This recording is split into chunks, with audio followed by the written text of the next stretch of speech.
essence of it. It is about bringing it into the 21st century, reflecting the culture in which we are.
It was really good.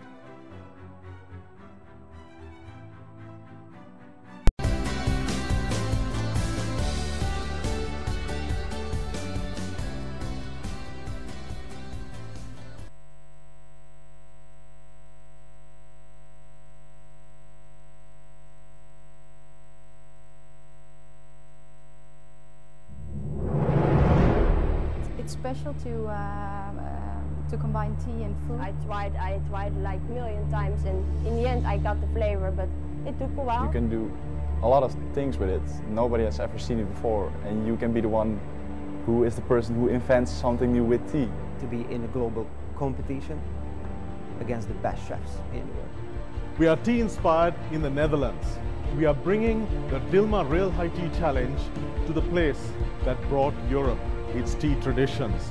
In Holland, we're looking for fresh, new techniques. We're looking for a fresh take, the 21st century real high tea.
We were really privileged that on our high tea journey we were joined by a chef, a cook who needs no introduction, Simon Gault. Simon, if you could share a few words.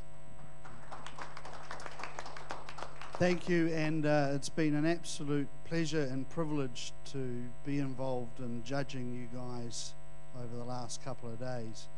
And it was incredible with the marks of how close we were consistently through the whole deal. And my question was quickly followed, generally, was how did we go against Australia? And you know, I'm really delighted to tell you, am I allowed to, can I tell them? I can.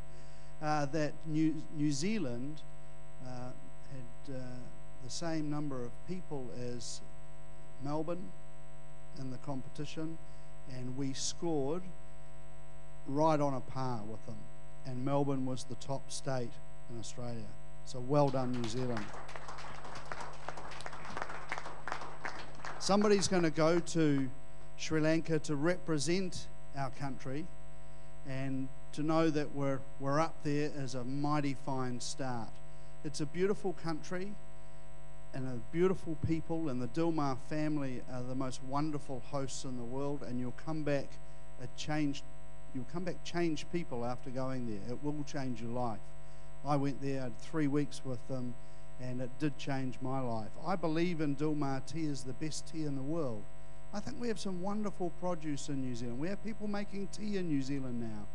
But I think the most important thing that we need to do as chefs and front of house people in our country is represent the things that are the best, not just because they're New Zealand. Let's find the best things in the world and let's use them. And you know, I've been involved in bringing things from Europe for a long time to New Zealand, and being, you know, trying to be the first with them, and then all the New Zealand producers copy them, and then suddenly we get these great produce. And hopefully New Zealand will continue to try and copy Dilmah, and maybe we'll get there one day. But I certainly believe right now it's the best tea in the world, and you guys showcased it and made us look really good as a country. Well done.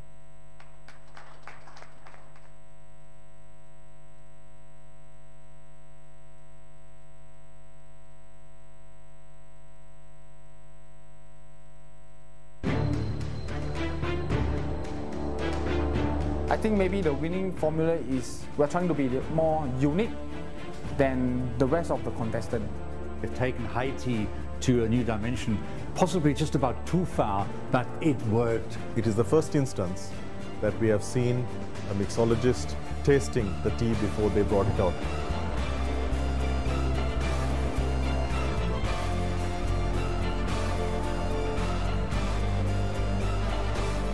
You presented at the beginning that you were going to do something very different, and you did. Excellent.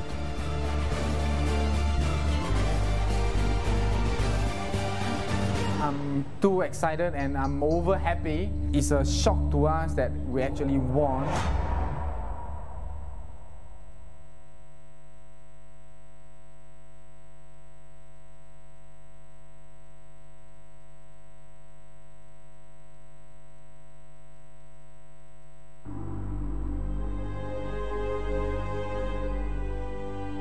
We're in Thailand. The water's hot and so's the weather. It's tea time in Bangkok. We're loving it and the challenge is on.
Forget scones and cucumber sandwiches. This is the 21st century. We are seeing sweetness captured with different teas. We are seeing tea used in unique ways, integrated into different regional cuisines. This is exactly what we've been looking for. We've been looking for something beyond that Victorian tradition, something that represents 2015 here, now, and in this place. We are seeing tea balancing out the richness in chocolate. We've seen really beautiful pairings, herbs used, integrated into different types of mocktails and cocktails, and I think that's the essence of it. It is about bringing it into the 21st century, reflecting the culture in which we are.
Today we are in Paris, the home of the most beautiful culinary trends.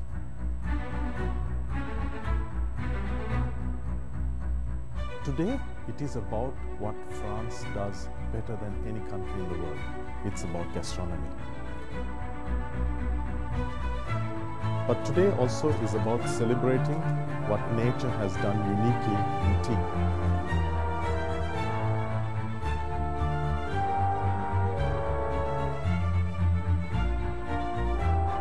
I really like the way you respected the tea and the way you brewed the tea. What you did here, as Chef Bernd mentioned, it was very nice because high tea is also about the theatre and the experience.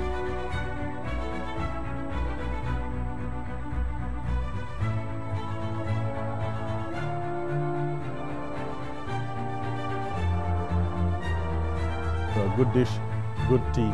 Together it was really fantastic.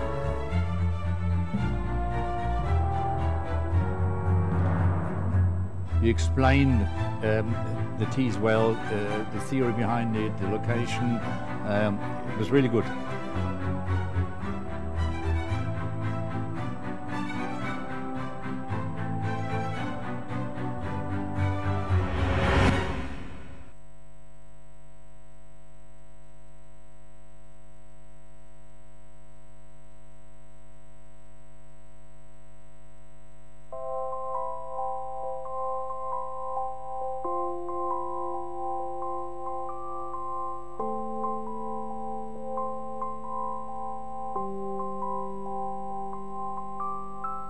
We're in Dragon City, we're in Hong Kong, and we're looking today to styles that are so contrasting that they're going to be as varied as tea itself. You've got fantastic hotels, global properties, top chefs. It's going to be amazing.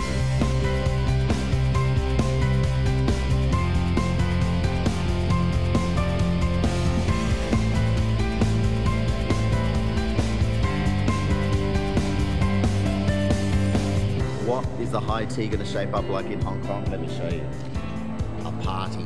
I think we're in for a huge challenge here. The competitors are very keen, and the thing that I've noticed here is the table designs are probably some of the most creative I've seen. So as the day goes on, and as I get larger and larger and taste more beautiful Dilmah tea, I'm sure by the end of this day, the memories will stay with me forever.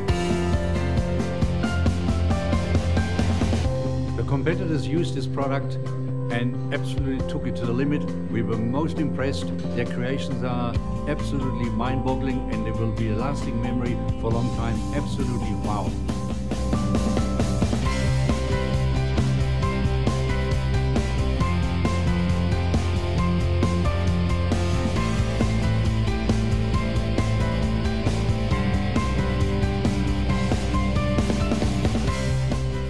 There was lots of pressure, but you worked really well together. You've taken high tea and said, this is how we do it in Hong Kong. Absolutely stunning. And that's what it's all about. Amazing. Absolutely spectacular pairing. The most luxurious high tea we've ever been to. Contemporary high teas. You did that. Very nice. In the movie, everything can happen. And today, everything can happen.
Simon, good morning.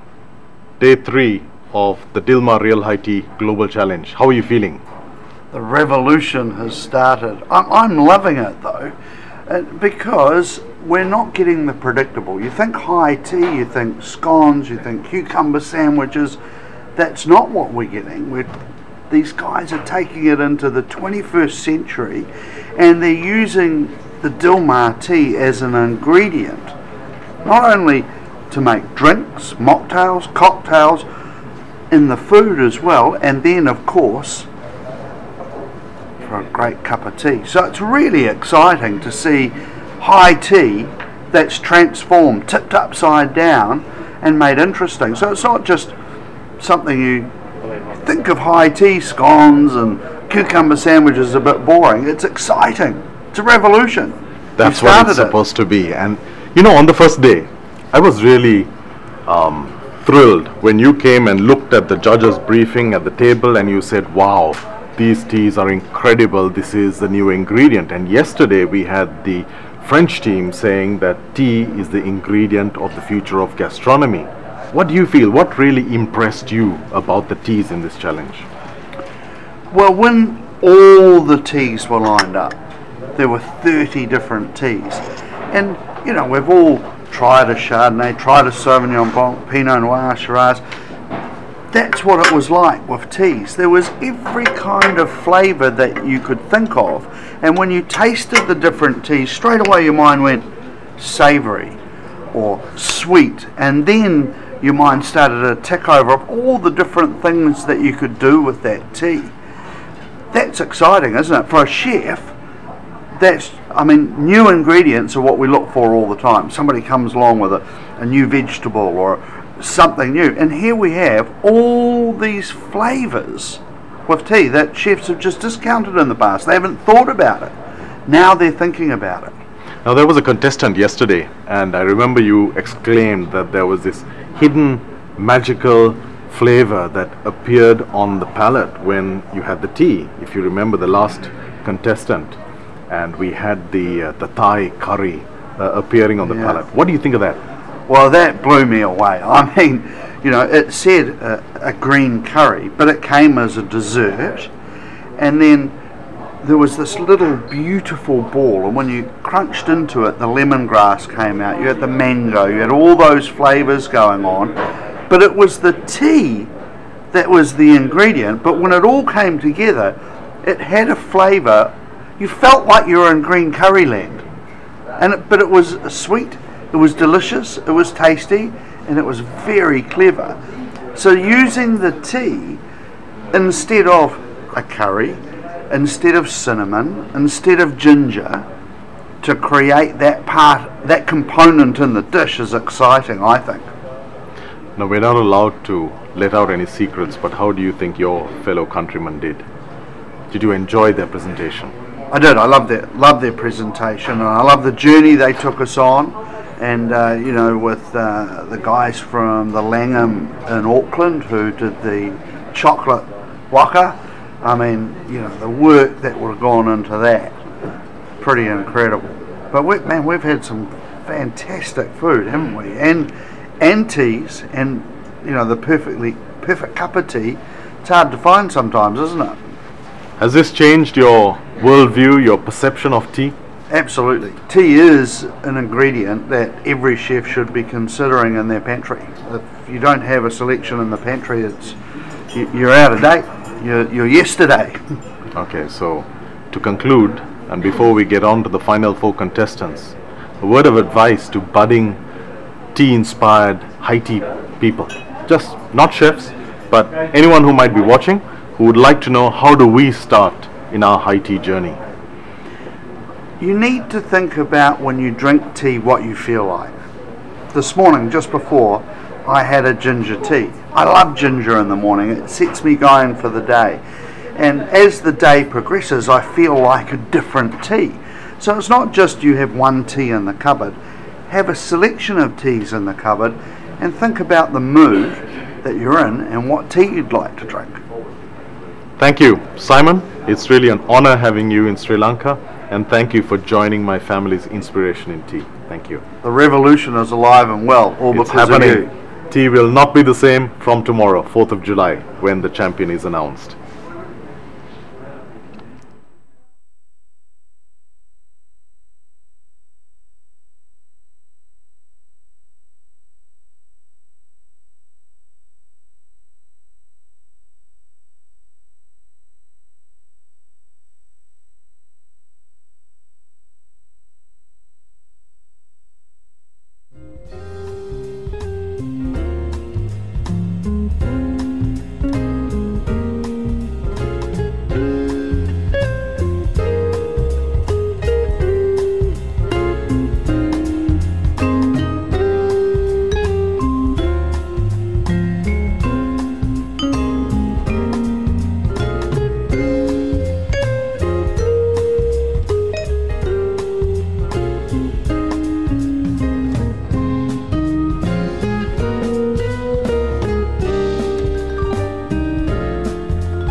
Stand by. 2 seconds. 2 seconds. Peter, good morning. How are you feeling? It's day 3 of the Dilmah Real High Tea Global Challenge. How are you holding up?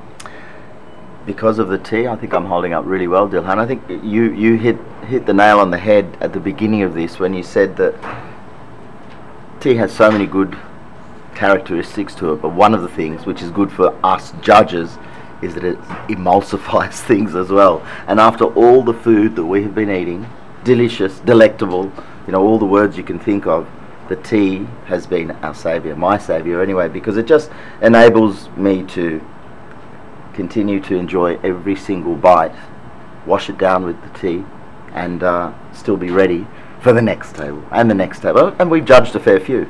I'd hate to count how many. 710 contestants in all. Yeah. And I think it was Bernd who said that if it wasn't tea that we were judging in between these this beautiful food, we would be in a very different situation. But tell me, how has your perception and your view of tea changed in this last 3 days? I think we've come a long way, a really long way. If you think about the beginning and how it started and people's perception, I remember clearly sitting there at the table saying, we don't want to see scones and cucumber sandwiches. We want to see, I mean, the thing, you learn two things. Where we started was very traditional. Where we're finishing up has touches of tradition because we need that. I think, and I've learnt that through personal experiences of actually having to sell a high tea in my businesses. And what I've noticed is that people still want the tradition, and the tradition is the beautiful part of a high tea. But the creativity in bringing new food, new ideas to the high tea table is what it's all about, and I think we've come such a long way. I'm proud to be part of this. It's been wonderful. We are proud and honored to have you, Peter, and I think the first bunch of contestants are ready, and so we have 4 more to go. So I think we'll be telling our viewers we'll see you shortly. Cheers. I look forward to it. I hope you keep watching. Join us, because this is the ultimate journey, and I'm glad you're with us. It's a revolution. Cheers. Cheers. Okay, judges.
Host today, and Ian will start straight away with his Ranwate tea. So.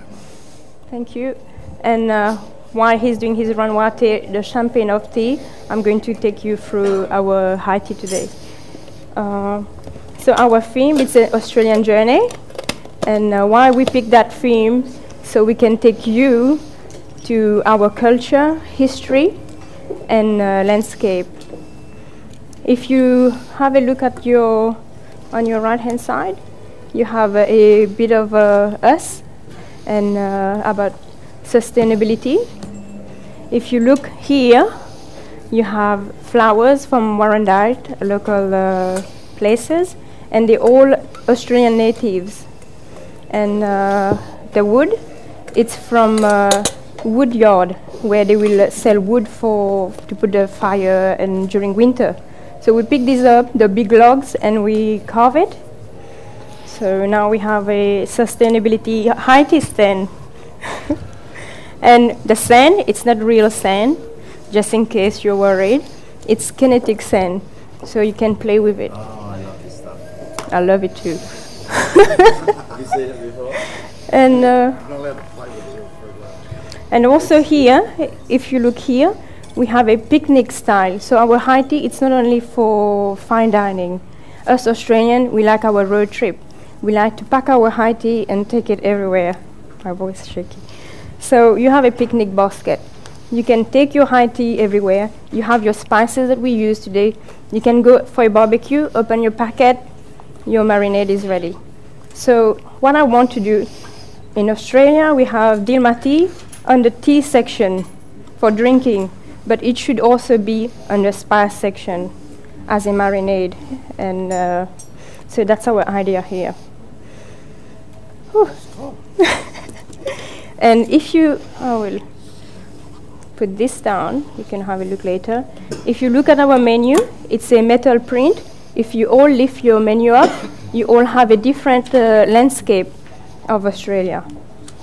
Can I put that? So this is it. You got Squeaky Beach. I got Melbourne, I think. What did you got? Yes, you got Brighton Beach. Nice and colourful. Yeah, that's your backyard.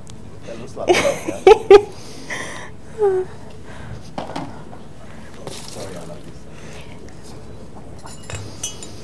this. Yeah, it's like a Play-Doh. Grab it, have a feel.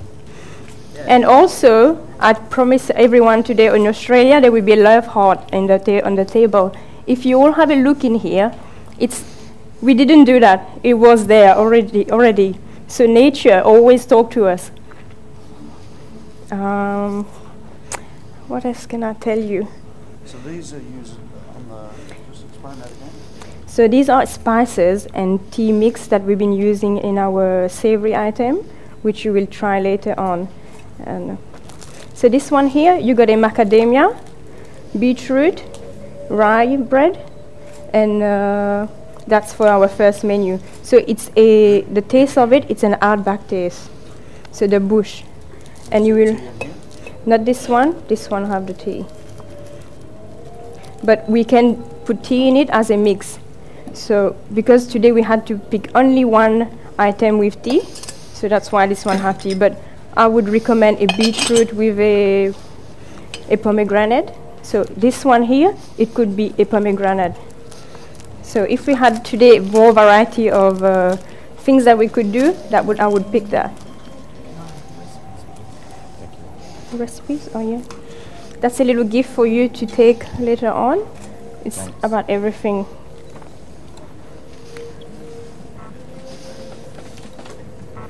Ren, you like one? Dilhan, you like one? Thank you.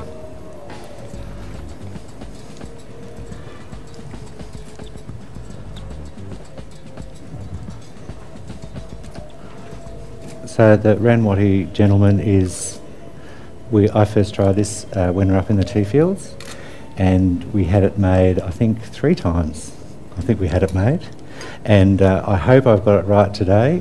I've bought a kettle to make sure that I've just got the right temperature for it, the right timing, and the right amount. So I hope I've got it right today, and enjoy. Put this up. Yep.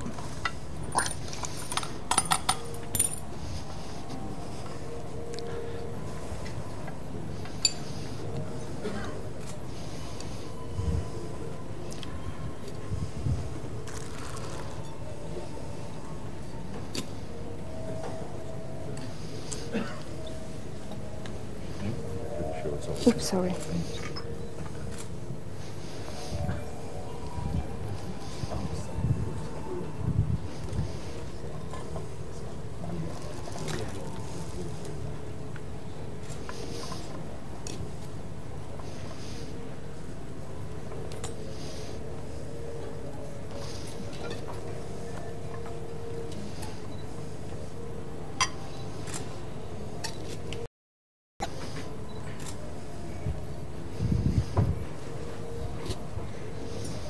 Too much.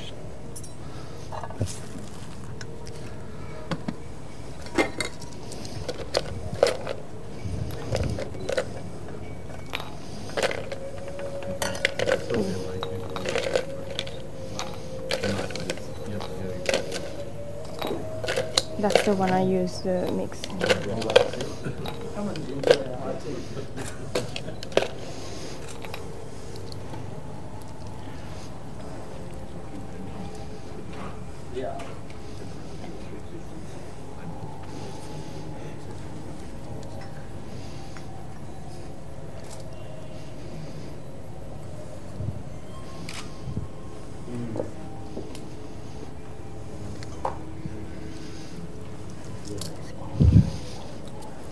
That's it. Mm-hmm. Put this down. Yep. Oh yeah, give me that. I'll just put it down. And you have one to clear.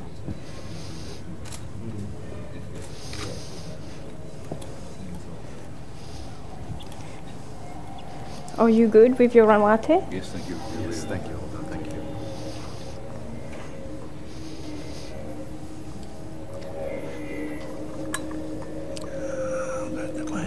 Excuse me.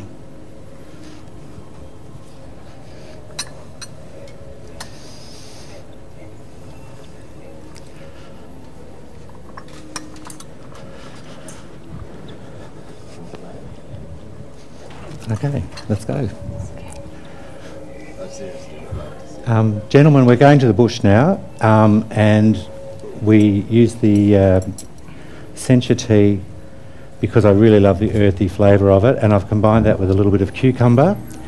I've cold infused the actual liquor with some cucumber and lemon, and I've actually brewed the tea to make the ice, and the cucumber sort of an homage to the bush, and it has the string in it.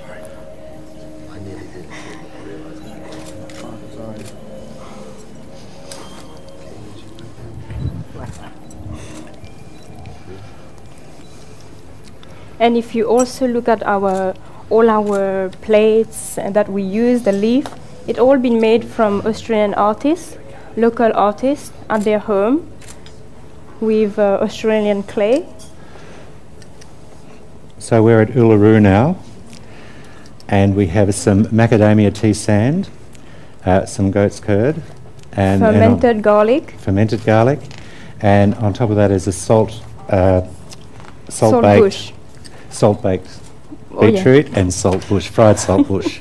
So please enjoy. And why I picked those two together? When you go to the Great Barrier Reef, you look underneath the sea, you can see everything. So that's your drink. And then when you're at the outback, it's all rocky and the bush. So both of them complement each other with the earthy taste and the clear balance of the sencha.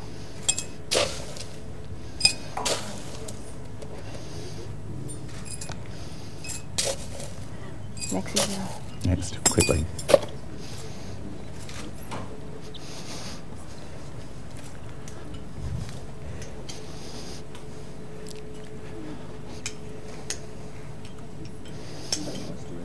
No. It's a leaf. Put oyster in there, give me some vodka.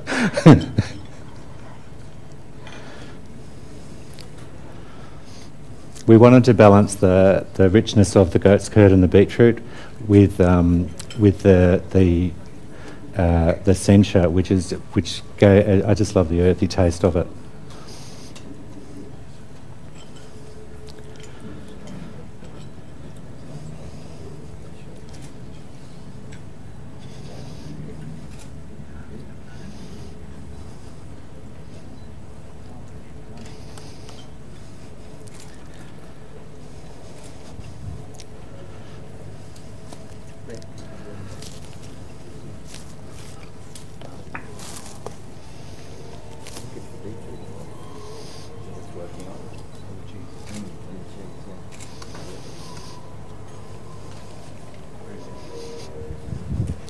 Are you Yes. good? Take it away.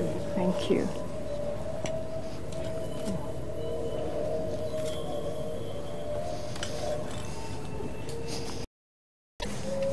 Yeah. Very good. Done. Yes. Thank you.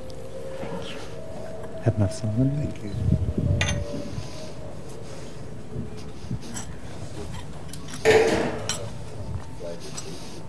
Dilmah, have you had enough? Thank you. Yes. Bernd, have you had enough of the taste? Thank you.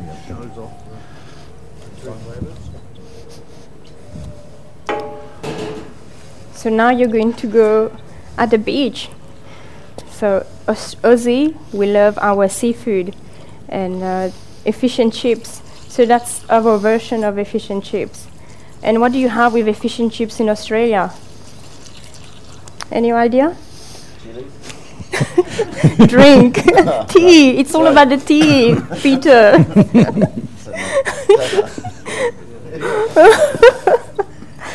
Any guess?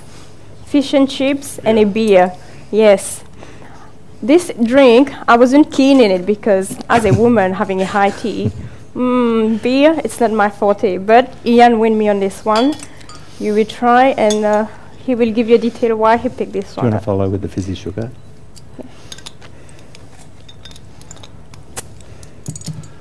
I'll put a lime in.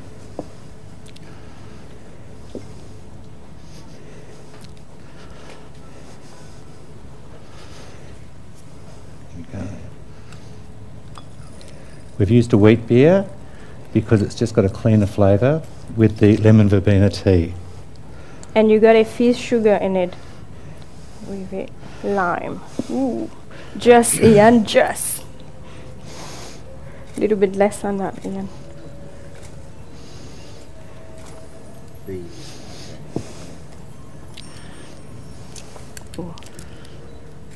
What's the fizz? Oh, fizz sugar.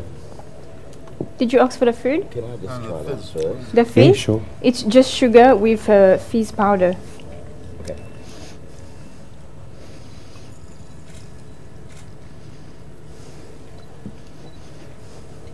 Just to take the bitterness of the beer.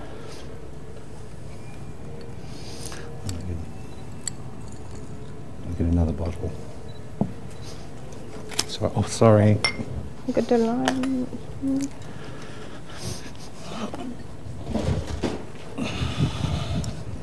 I love a beer at 8:30 in the morning. It's very Australian, isn't it? Gentlemen, may the day be It's midday somewhere in the world. So now I want you to close your eyes. You're at the beach. You've got a beer in your hand, and now you're going to have fish and chips.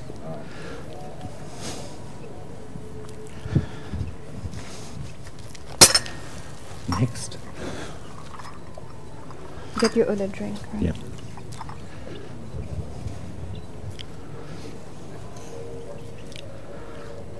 Come on, you're at the beach. Use your fingers.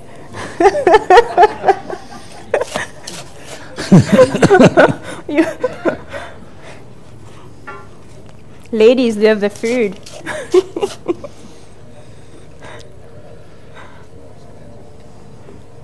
So it's an oyster mayonnaise.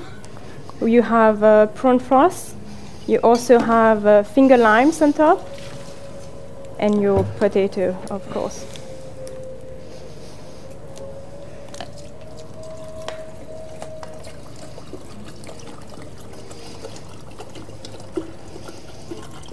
And again here, you don't always have to have a plate. You can use natural product. The seashell is our plate, and paper, recycled paper. Can I clear? Thank you.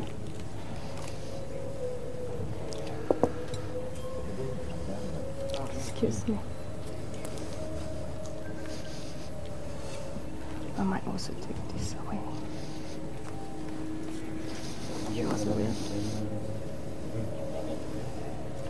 It's not there in the pedal, but it's out. It's all. Nice like at the end.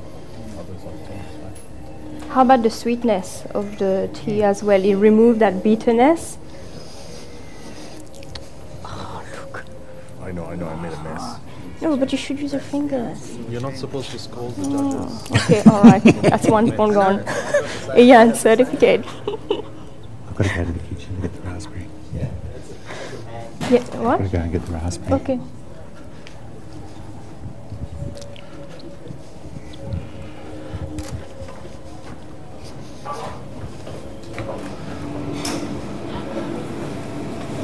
One tube of stuff.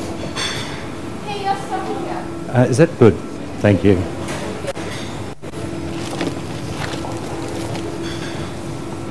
Okay. Your next one It's will going be very well. a wallaby Very well. and chicken sausages. That's our tea item. Ian, you know we can hear you. Yeah, I know. I'm glad I didn't swear.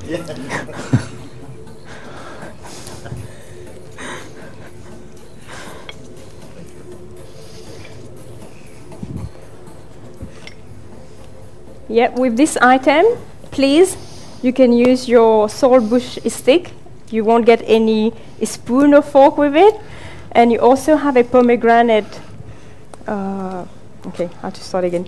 So you have your wallaby and chicken sausages. Your wallaby, it's been braised in the udawate tea. And after that, we make our sausage roll. We chill. And oh, you guys.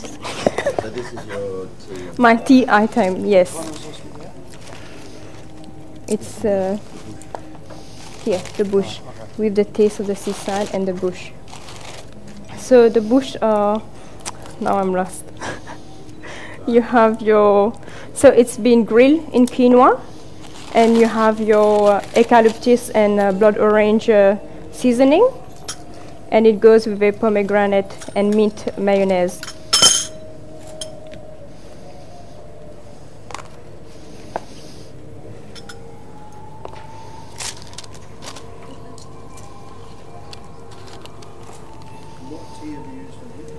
So you have the udawate inside the actual wallaby being braised, and mayonnaise is a pomegranate and minty, and then the seasoning you see on top all around, that's your blood orange and eucalyptus tea.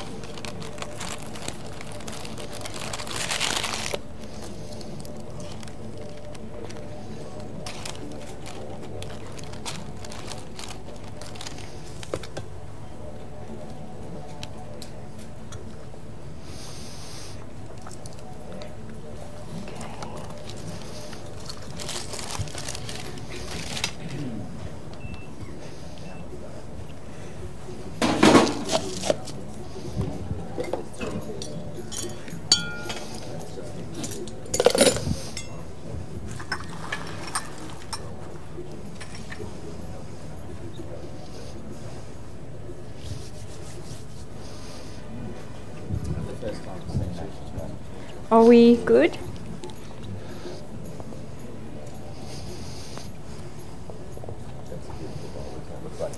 Yes, it's handmade.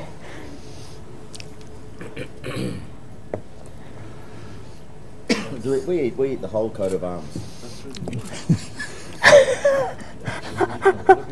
You won't start jumping once you've had it. It's not a hit and run wallaby, by the way.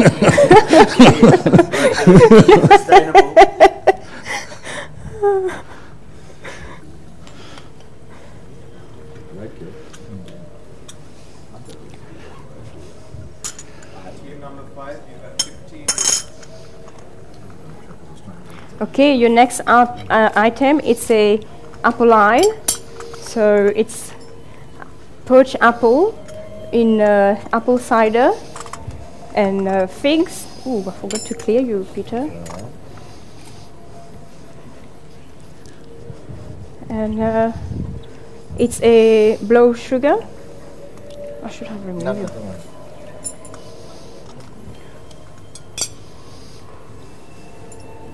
And with a crumble, so it's a gluten-free product. How to eat it? You need to give a good heat on top of it to dig in. And you have a mascarpone lime cream with whiskey jelly. So here you are in Tasmania, or Tassie.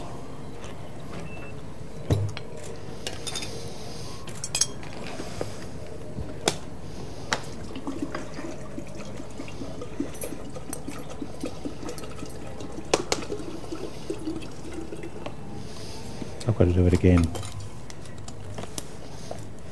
It's okay. You have 15. You're Yep. good.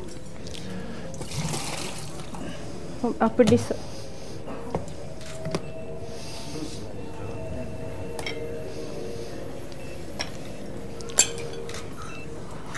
Come on, hold your ball and give a good hit.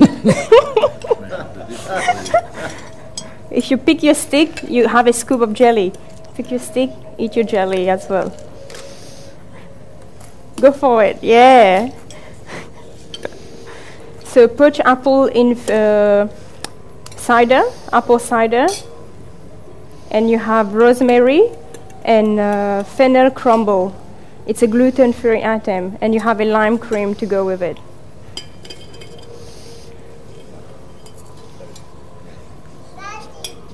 Yeah, so it will go with the rhubarb, so it's like apple and rhubarb, and then you have a sesame disc on top.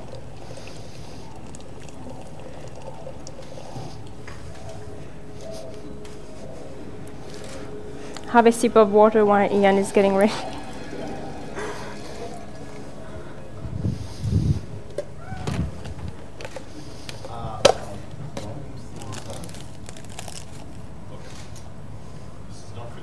Not finished, no. Oh no, don't go for it. You might get hurt with that one.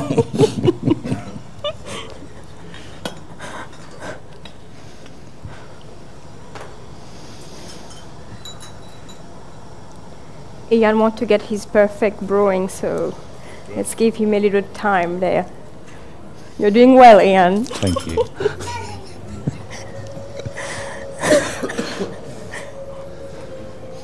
This is for Australia.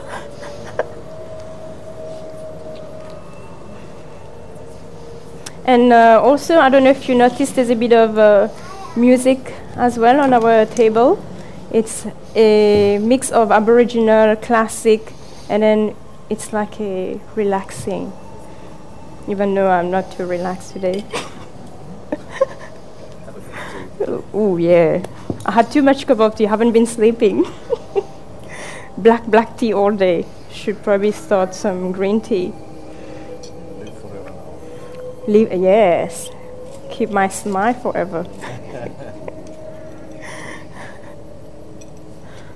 So this has got oolong tea in it, right? It's going to that. Yes. Yeah. Similar with yatawate in here. Yes, that's your yatawate. It's been infused in ratawate, and you have berries and rhubarb. And now he's going to put a mix of 2 teas in it. You will understand why. Don't go too far with your dessert because you will understand it all blending together.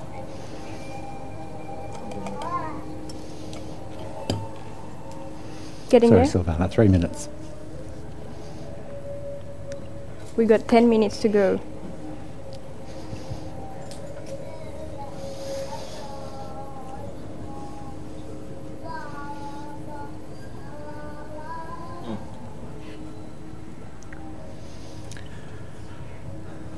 Put the Anzac out. Get your next drink ready. Yeah.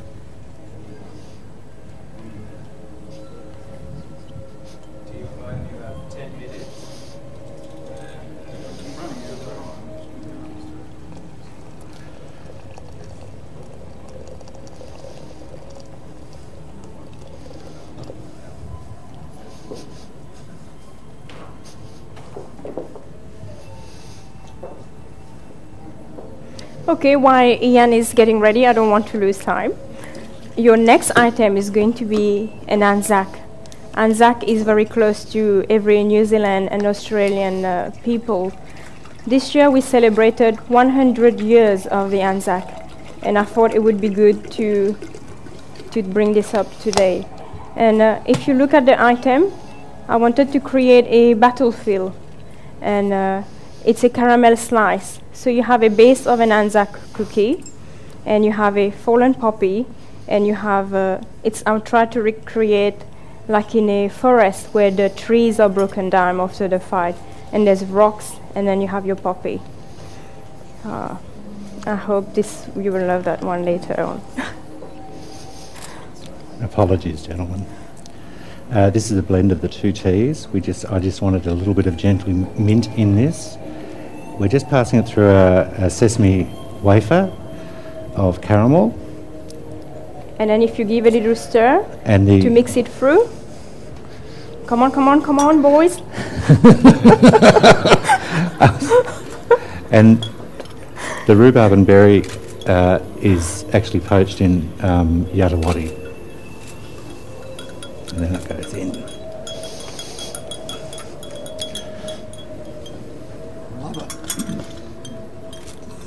Very good. There we go. Yeah, just a little stir and you'll be fine. Can you feel that apple and then you have the sweetness of the sugar, and then it goes perfectly. And then at the back of your throat you have the heat of the ginger. It's perfect blending.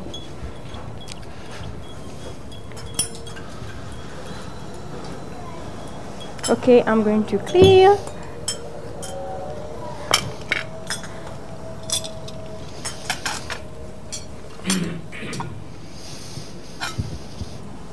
Next drink again.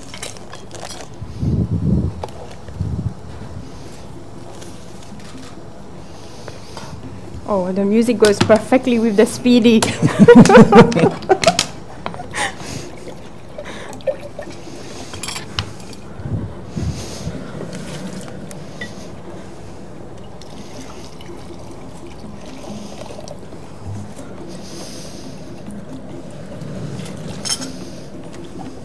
Oh, Matthew.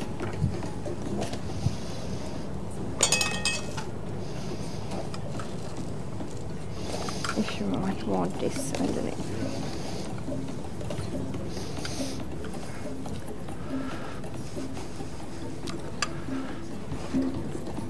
Burn.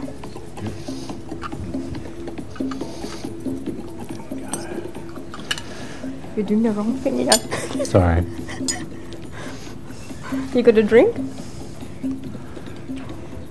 When we researched this dessert, during the First World War, the wives, sisters, mothers used to bake Anzac biscuits and sell them at fetes to raise money to send over to the war. And not really an Anzac biscuit as we know it went to the front. They used to survive on hardtack. So this is our little tribute to them. It's the base is an Anzac. The crema is representing the mud on the fields of battle, and the little sticks, the little dampers are the trees that have all been knocked down on the battle and the rocks everywhere. And then the little poppy is a little remembrance and a hope for the future. Ian, you're going to make me cry.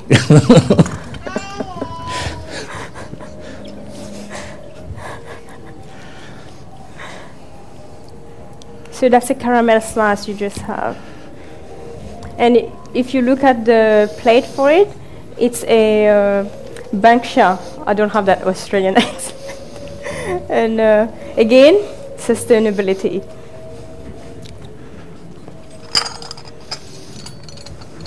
Okay, next one. So we get to finish.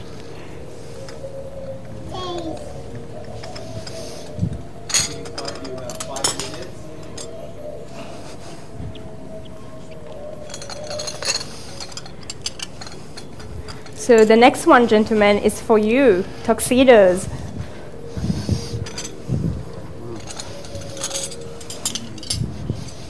So after you've been to the bush, you've been to the beach, you had a picnic, you had a road trip, we still go to elegance. Oh, that's here in the spoon.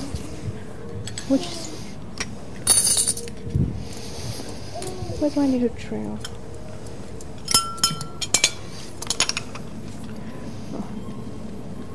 And the sugar, I made the sugar myself. So I kept all the, when I eat the Ferrero Rocher or I had a strepsil, I kept those little plastic and I push my sugar in and I infuse some tea and alcohol together.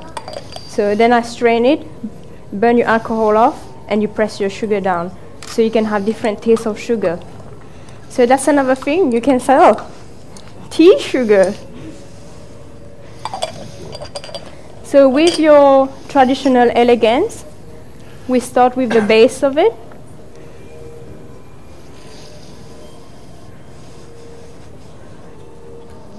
And your afternoon tea here. You have a mandarin tea disc, and then you have a very soft jasmine and passion fruit tea. And inside it, it's a mandarin jelly, and you have a lemon curd to bring that tanginess because it's so soft and settled with the jasmine tea. And what else? And you have a Earl Grey and mandarin jelly in the middle for a little bit of texture. Close your eyes. You're now in a very luxury environment.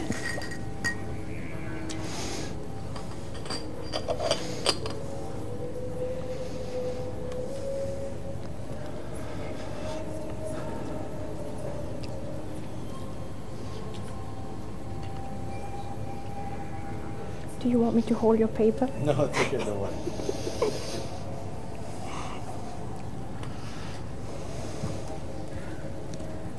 So with your tea, your afternoon tea, you will have backyard honey, Last time we bring you guys the rooftop honey, and this time it's going to be backyard honey. And you have cinnamon.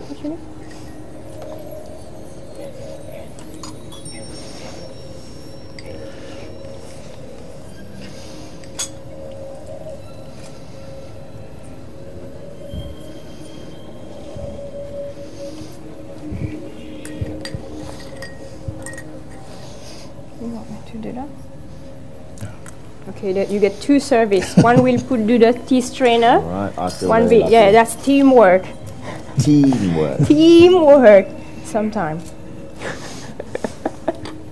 Thank you, Savannah. As long as I do what you say, you'll be all right. Yeah, you know the drill. Peter. You're scared. But my students love me. It's not scary.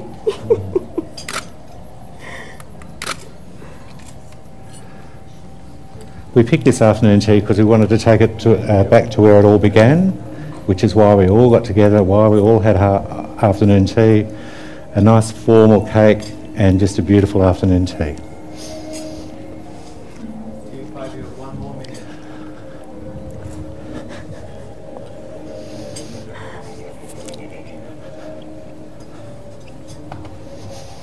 You did really well.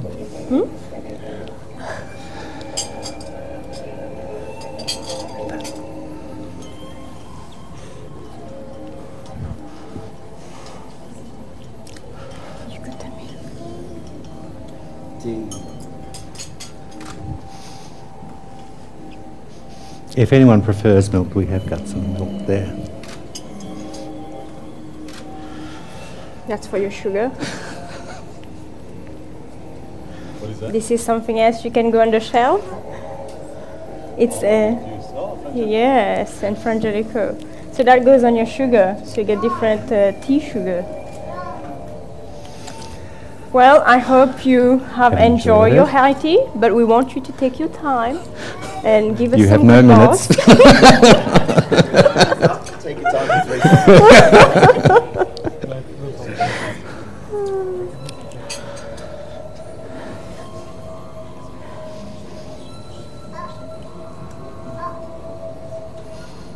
Want this off? Yeah, I'll do it.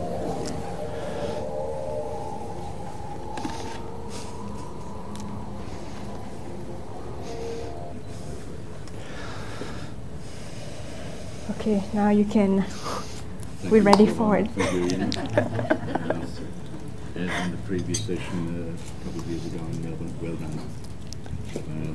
You certainly brought a bit of culture to this country. Not there is no culture here, but our culture. And it's not your background, but you've done Australia proud, both of you, with the flowers, the natives, the woodwork on the table. This is the real Aussie spirit. Good presentation, good notes. Loved a little bit of Australiana on the backdrop there as well. So it really fits in beautifully. Your theme, well done.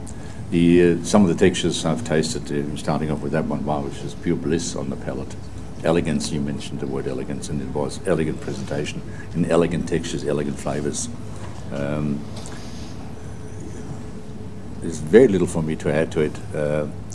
I was pleased. I was very honoured to sit here and have something from what we call back home in Sri Lanka. So well done. Thank you. A lively performance again. Thank you for that. As Bernd said, I think did you bring all this from Australia? Yes, we did. So, a lot of effort gone into it, a lot of thought gone into it. Nice to see you brought a wallaby as well. Have you tried wallaby before, Dilmah? So first, I can't believe you eat the coat of arms. we need a line on our flag. All of it. They don't taste very nice. But look, I think that's really good. That's innovative, and it's sort of also showing, as Bernd said, what Australia has. I also liked it that you used that infusion, because I've had it in my cupboard for a little while and trying to work out where to put it. It worked as it got warmer on my tongue, then you started to get the eucalypt come through. Yeah. The thing, it looked really nice. Use of the salt bush was excellent as well. Your condiments were good. That's why I got up to make sure that you had them.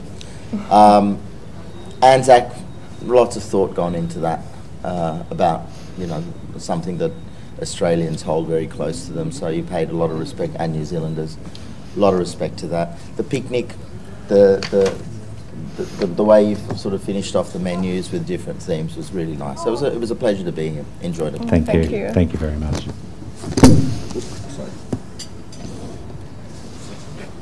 An outstanding theme, and you definitely took us on a journey.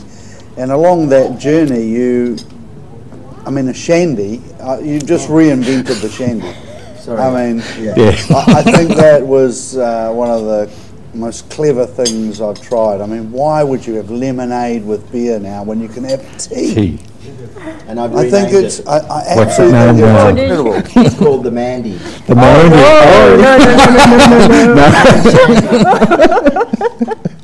When I first suggested that to Silvana, she just looked at me like I was from another planet. And then I made her taste it, and she doesn't like beer. Really like what he does? Really. That was one point. I think that is something that really has got some legs to go places. Is the new shandy, or Mandy as Peter calls it. Mandy. Well done. The Anzac was very clever, very well thought out, and I see that on the front cover of a magazine somewhere because it's outstanding. Oh, thank you. The elegance to finish. The tea comes through so subtly there. It's beautiful, it's elegant, it's exactly where you wanted us to finish. And when you said close your eyes at the end there, you could. It was delicious. And the whole thing's fantastic. You've done Australia very proud. Well Thank done. you. Oh, thank you. Thank you. It was once again a wonderful pleasure to experience what you had in store. What I liked was the fact that whilst you really showcased your particular passion in terms of chocolate and pastry, and obviously you love what you do from the art that we saw, you've also balanced those and you've demonstrated the functional aspect of tea. So you, through the Nuarelia tea, through the verbena in the beer, the Yatawata springtime oolong in the comforter, you showed us how it was possible to balance richness, sweetness, using tea at a functional level. But you also showed us the luxurious aspect of presenting Ranwata, the champagne of teas, as the beginning.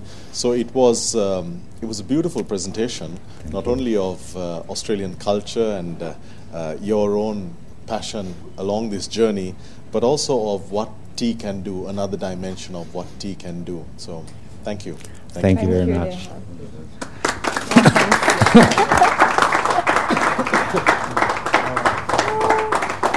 And you only have 3 to go. Are we still live? No, you're good.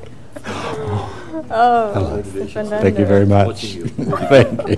How are you? Thank you. Very well done. Thank you. The thing is, you had to prepare this whole dish Yes, tonight see? at my home. Oh, okay, let's do that. And then we will enjoy it together. Only these gentlemen. Oh, there's something for you. I got something for you. Oh, these gentlemen, it's nice to hear that. From Melbourne. Yes. Good, thank you. Well done. Judges, you're doing a great job. You're also tired by now. We're still hungry, still thirsty. Still looking forward to the next team. And the one this one, what the rest? Tadi, you might enjoy this, so please try a little bit of this. Is there sugar in there?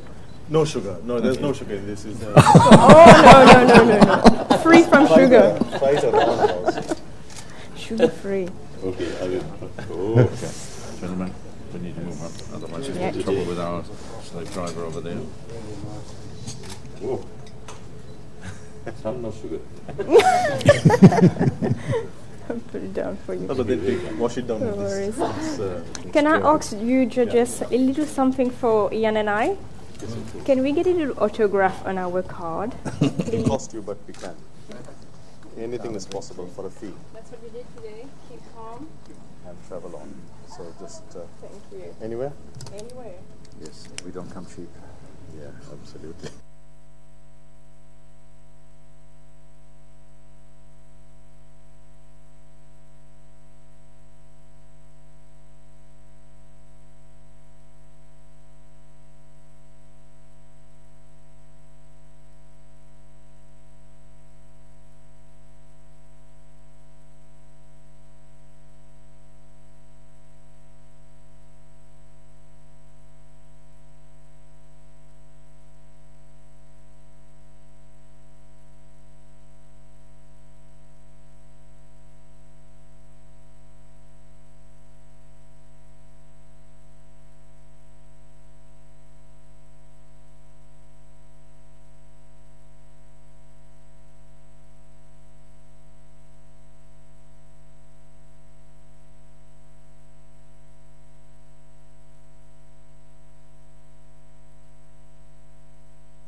importance of this event. So we have with us Mr.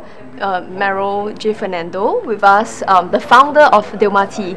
And Mr. Fernando, I believe you've just flown back to Sri Lanka all the way from Malaysia. Yes, I went to Malaysia for a very important event, because otherwise I would not have left this event and gone there for 2 days. I was invited to speak to 1,500 small and medium entrepreneurs, and I was amazed at the attention they paid to what I said. And I was proud that my story was so well taken that when I walked out of the hall, I was mobbed. I couldn't move. Wow. My son and granddaughter with me, they had to protect me. But the people were so pleased with my humble efforts to change the world of tea. Wow. Which they can do to their own crops. And you know, you've walked out of a crowd that mobbed you, and you've walked into another crowd Yes. that wants to mob you as well. Because now we are at the final day of the Global Real High Tea Challenge. So, Mr. Fernando, it's been 8 years. Yes. 8 years of going around the world, you know, promoting the gospel of the Real High Tea Challenge. What are your impressions, and how do you feel now?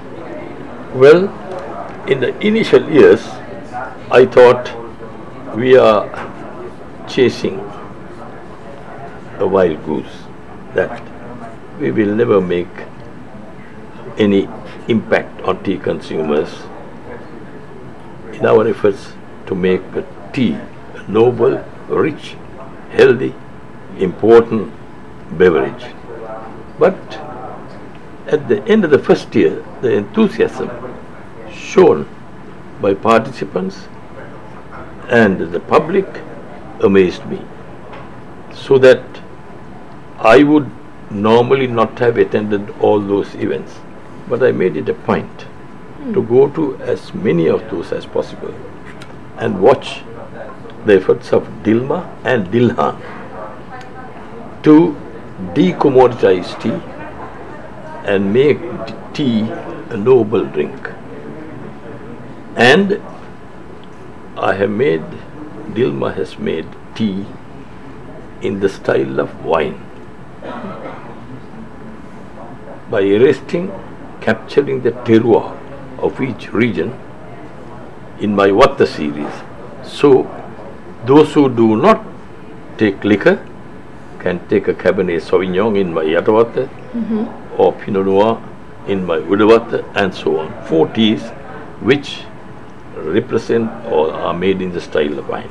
So having provided all those opportunities, using my experience in tea, 65 years buried in tea, we are now come to the finals of the competition. And I have seen some of the dishes prepared by participants. I cannot believe my eyes. They are rediscovering food and showing the healthy alternative to food and wine in Dilmah tea and wine. So that is the ultimate reward to consumers and to the public. The event itself is the greatest and the greatest significance in the history of tea, not just Ceylon tea, in the history of the world. Why do I say that? Because tea is a crop that has been exploited, leaving the farmers hungry and in want, while brand owners and traders, big and small, enjoy the cream at the expense of the pain they cause to producers and the farmers. So that the farmers, producers, watch their hard work enriching traders around the world. Dilmah showed them how we can all do the same thing and retain that wealth that is enriching others around the world, retain in our country, and enrich the industry and enrich our farmers and enrich our country. So the example of Dilmah is to add value to your own crops, be it tea, be it palm oil, rubber, coconut, what or other raw materials, and retain the wealth in your own country. And that is a revolution in the world. When I say the revolution in tea caused by Dilmah is what we have achieved now. The revolution in change in the world is showing everybody what this humble man in a poor country showed them how. That is to add value to your own crop and enjoy the riches and the wealth that goes out from our country. The next team is really wanted there. So at every break, Jenny will come and grab you for each of the areas. Okay. Yes. Okay, fine. Thank you so much, Mr. Fernando. So if that is not clear, you can cut and then... He's going live. He's going live. Where? On the web. Oh. I just sent me a text watching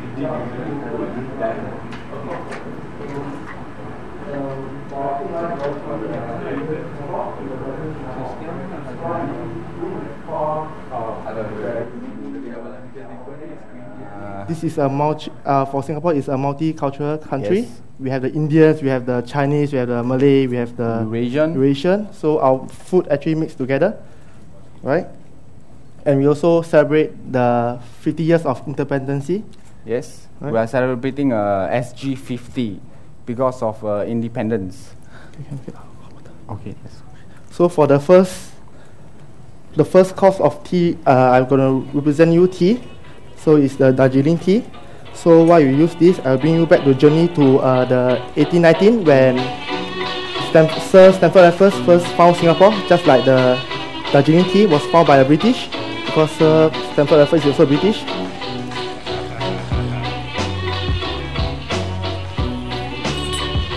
Hot. So I use Darjeeling tea is because there's an olive taste. So I'm going to use 1 teaspoon. Because now is the olden Singapore, so we are playing the music like a very olden style, and you know, to pair it up with 200 ml.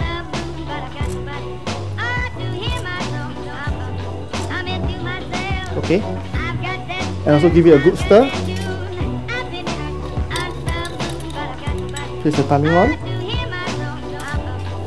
So doing a good tea is not just about catching the timing and the water, it's also about the storage, because tea actually absorbs water, so you cannot put like near durian or spices, you know. And the next thing is also about the water. You must check for the calcium level, right? And also about the stirring. Last and but not least, also about the tasting of the tea. So today we'll be tasting together because two is better than one. So we're gonna chew the glass there too. You need a hot water? Yeah, let's hot water, bro. Yes. No worries.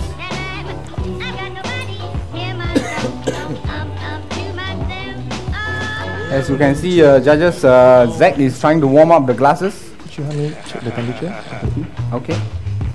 I'm checking the temperature for the tea.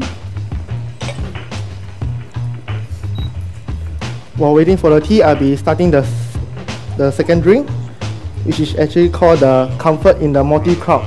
Why I call it the Comfort in Monty Crowd is because it means that getting comfortable with different people. Because after the World War II, right, in Singapore, when the Japanese invade Singapore, our economy become very poor. We don't have any fruits. So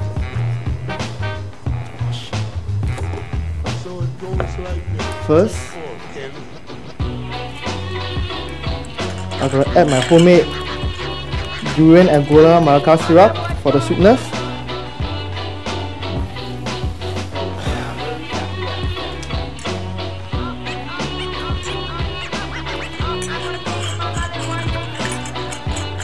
Why I use this ingredient is because durian actually representing Singapore, Chinese, and gula melaka actually representing Malay. Then some of the mascarpone cheese actually representing Eurasian. Also to give a mouthfeel, the body.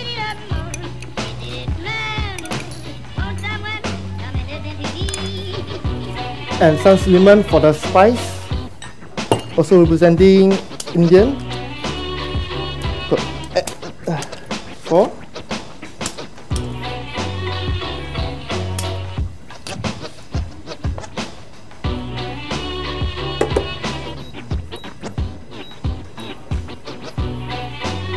And last but not least, I'll be adding the Ceylon apple tea with vanilla as a body to make the mocktail a full structured mocktail.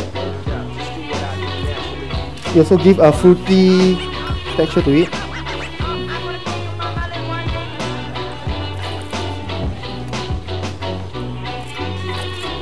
Hey Zach, try this. Is it okay? Okay. Now my turn to try.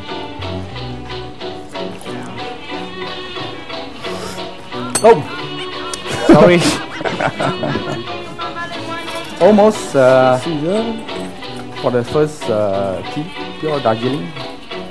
As you can see, pure Darjeeling is actually found by the British in India. It's like olden Singapore, where Sir Stamford Raffles, he actually found Singapore during the 1819. How's the tea, Martin? Yes, it's almost done. I'm gonna pour the tea soon. Can we taste it? I already taste. Now I'm pouring it before over brew. I can whisk it up to dissolve the mascarpone cheese. I'm going up and down of the pure Darjeeling tea just to give it the real balance of the tea.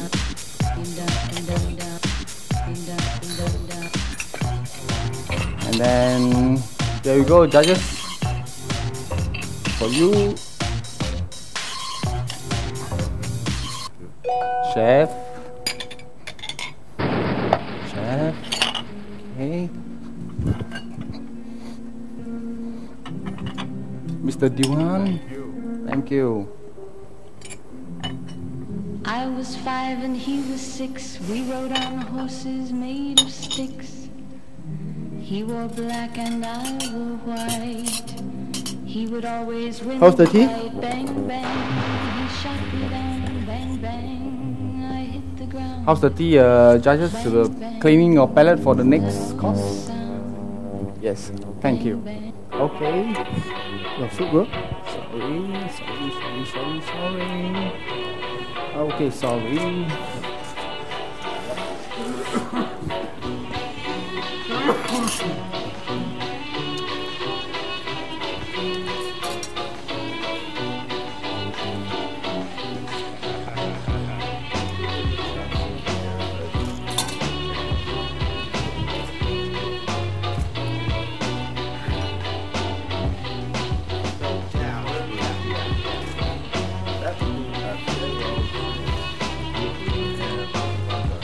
It's actually a sacred Buddhist bonsai. Yes. And if it's blooming, there will be jasmine flowers. Yes. Yeah. Yes, there's a few buds around. No, I'm gonna do it.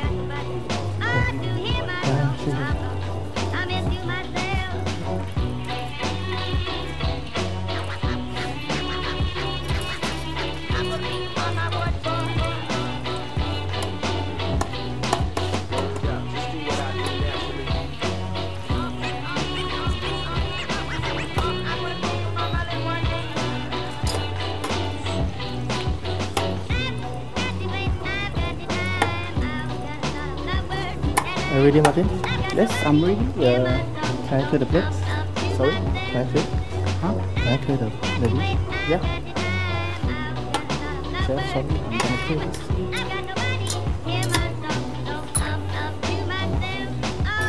have a little tune that we always play.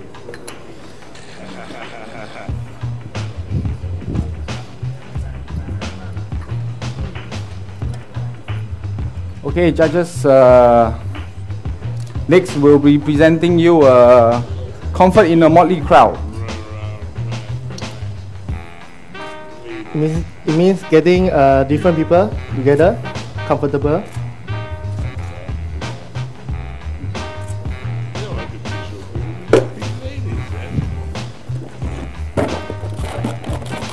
Comfort in a motley crowd is actually during World War II, when Singapore really suffered for a couple of years.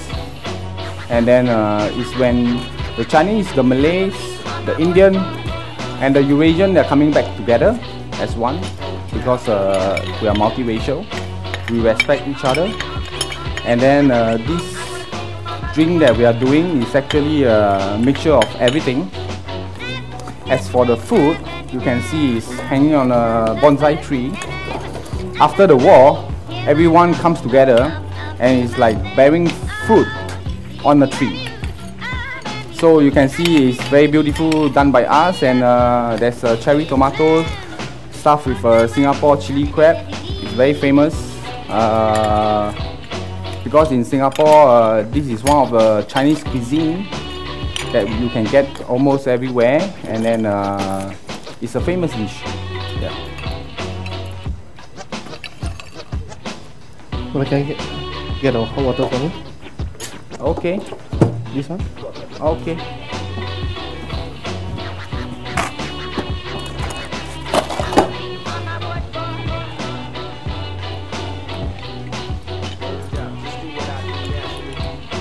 I actually provide you guys with a spoon because I understand that maybe you guys don't like durians, because one of my ingredients is durian, so I actually provide you with a small spoon. I'm gonna pour in and serve? Yeah, you can pour it too. Thank you. Just two will do. Okay. Voila.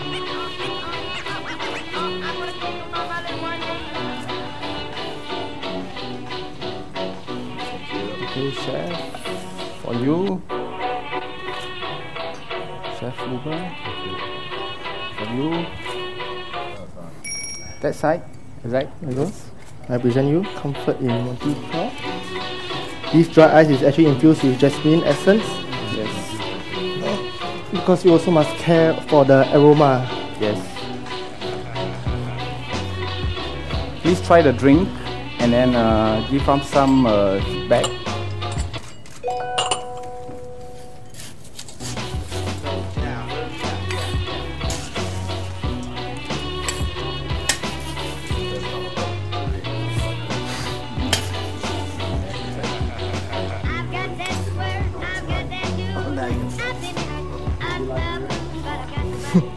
If you don't like durian, you can just use with the spoon. If you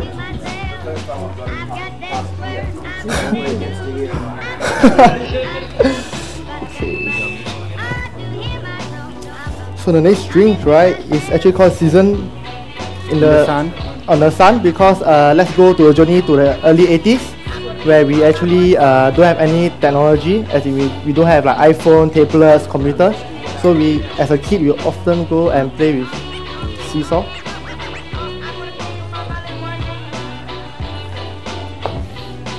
How, judges? Do you like the drink? Okay, all of you can actually stand up and try the dish from the bonsai tree. Yes, please. It's after the World War. Because after the World War, we don't have any food, so we actually get the fruits from the tree. Yes.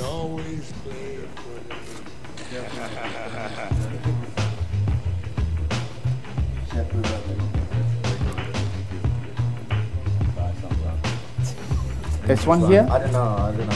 I'll get one for you. Yeah.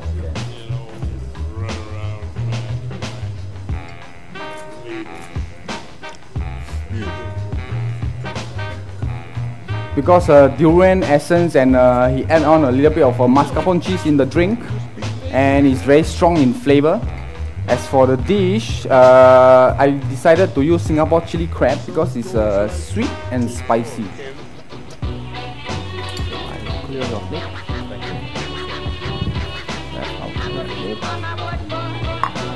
I'll clear your plate. I'll clear So for the next drink, right, it's actually called the Season by the Sun. Yes, let's go back to the journey when we are a kid in the early 80s, because we don't have any electronic devices like the iPhone, the Game Boy, computer. So we often go to the playground to play. Then after that, we'll go back home and eat with our grandfathers, grandparents. So these drinks will be it.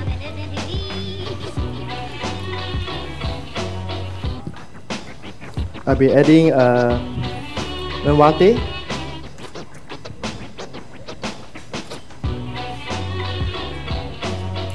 infused with dry nongan, because Renwate is a very delicate tea and is 6,000 above the sea level. Okay, judges, as you can see, there's a magnifying glass. It's actually meant for our menu and our tasting note, because it's just like an adventure in Singapore and discovery. Yes. Yes. Why I use Renwate is because Renwate is a very delicate tea and it also have some herbal notes. So in order not to kill the herbal notes, I'm not going to add some citrus like lemon, orange or lime. I'm going to add a bit of ginger and also to tone up, to add a little bit of spice.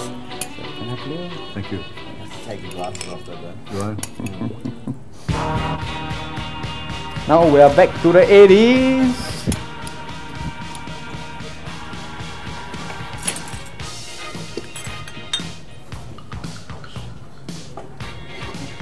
I hope most of you guys actually remember this song by David Bowie. Zach was not born yet. So this technique I'm going to use is actually called Caesar. It's actually created in the West Indies by Caribbean. It's actually created in the 17th century. Nowadays, no bartender actually use it. I use this because I want to agitate the aroma of the ginger. Because during the 80s, because I'm an 80s kid and I always go out and play with the rest of the kids in the neighborhood, and then there's no high-tech technology like iPhone, iPad, we can play games, that kind of thing. We're going out, and then during the 80s we'll be like playing soccer, we are playing like catching or playing five stone. It's a very traditional kind of Singaporean kind of games for us. And then when doing that, the next dish that we're gonna present is actually edible moonstone with black glutinous rice.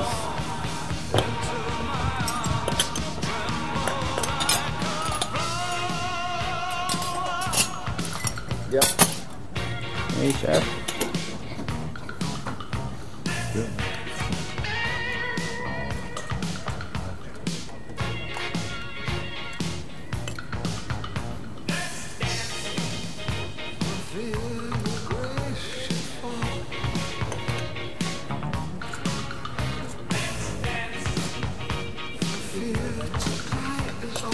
As you can see, the black glutinous rice with moonstone. Inside there's a stuffing of lotus paste with melon seed. Local dish, whereby I would say like the moonstone is more like a Chinese kind of style, where we call it like a mooncake during a mooncake festival. And then the black glutinous rice is actually like a Malay. It's called bobo hitam. That means it's like a black rice with a coconut milk.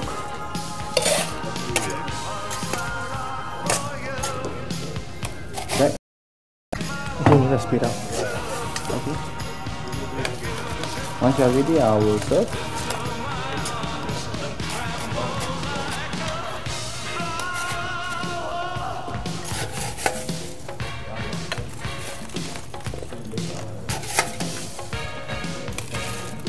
Open. Okay.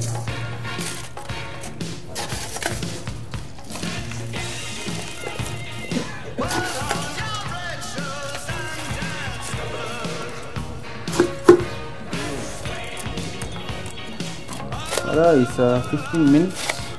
Yeah, no.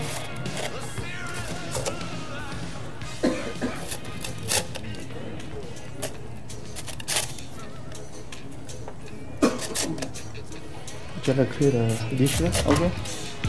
Now they are tasting it together with drink.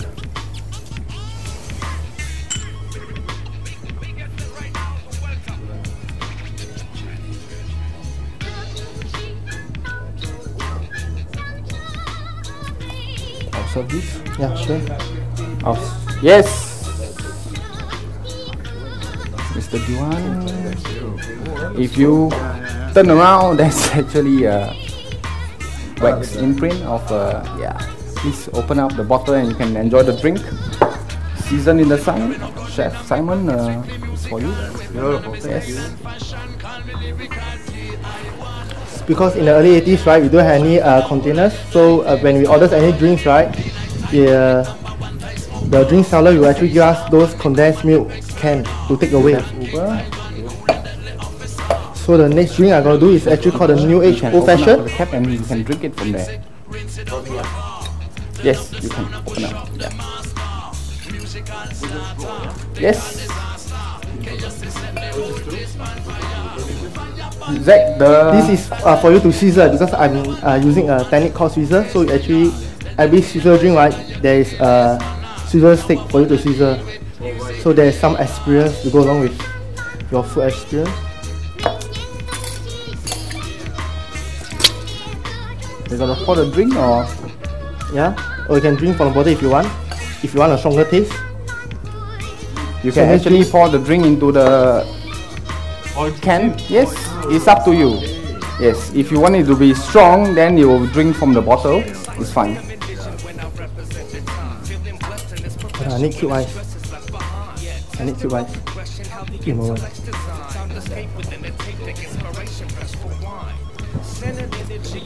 Okay, chef, after drinking and Mr. Duhan, after drinking, you can try the food, please, to actually pair with Seasoned in the Sun. So when I was playing outside with all the kids in the neighborhood, I was sweaty, and then after that, I'll go back to my home, and then my mom cooked us a sumptuous dinner. So it's during a full moon day, because during a hot and sunny day we are playing, and then when we are going back to home, and then we have wonderful food and together with moon cakes.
Next, we shall present you a new age old-fashioned cocktail to pair together with chunky cod fish pate. Yes, you can actually open it. It's fine. Here it is.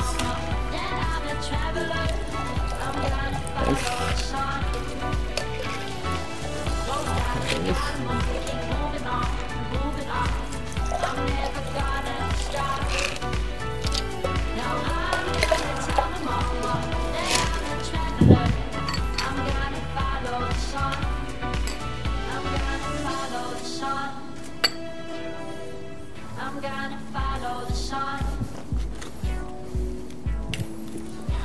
In Singapore, this dish actually is, we call it otah. It's a Malay dish.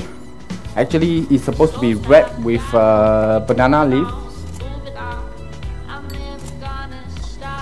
But now I'm doing something whereby like Asian food with Western influence.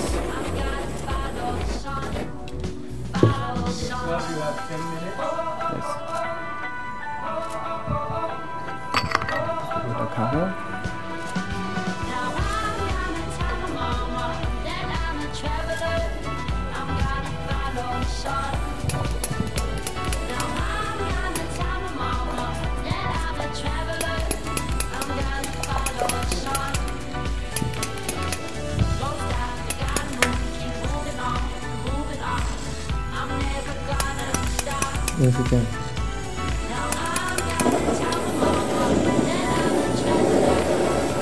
All right.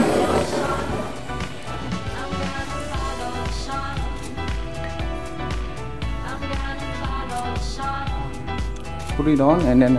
So whoever that gets the word that I print in the ice correct, will send a chance to Singapore. I have some trouble doing the William Angus. I cannot actually do my own crystal clear ice, so I actually carve it on my own. Help me to serve too fast. Hey. No, that's right. See, buddy.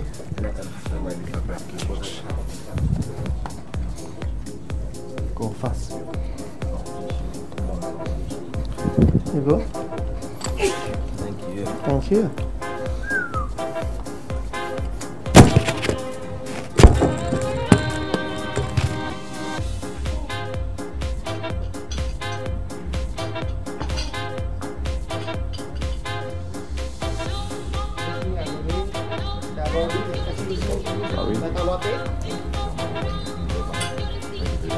Okay, judges, you can try the food and together with New Age old fashion.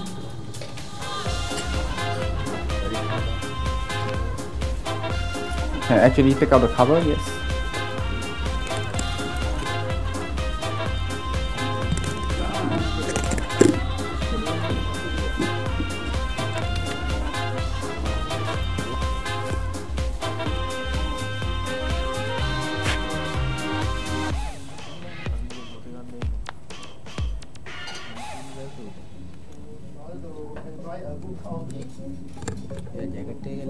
Warm up.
discover. Hey, sister, know the water's sweet, but blood is thicker. Oh, if the sky comes falling down for you, there's nothing in this world I wouldn't do. Hey, brother, do you still believe in one another? Hey, sister, do you still believe in love? I wonder. Oh, if the sky comes falling down for you, there's nothing in this world I wouldn't do.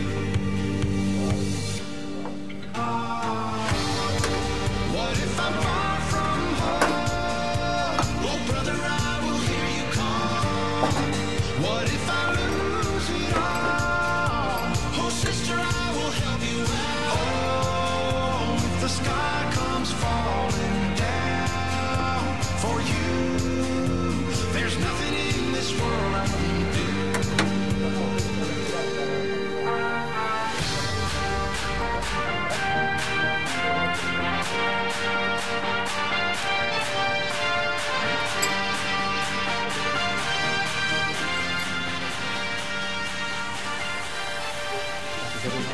Yes, go.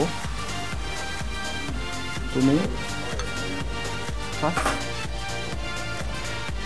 Finish out. Yes. Okay. That's all clear.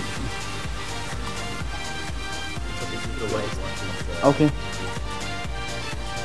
Judges, how's the Singapore Kueh Pie tea to pair with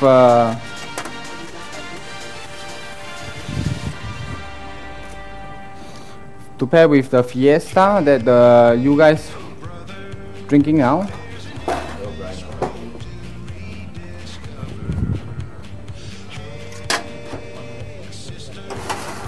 Yes.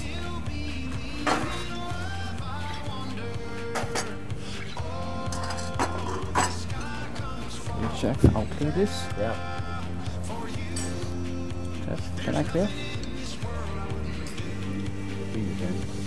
I'll leave it to you. Okay. Chef? No? He's okay. Bring the. Pull down. Okay.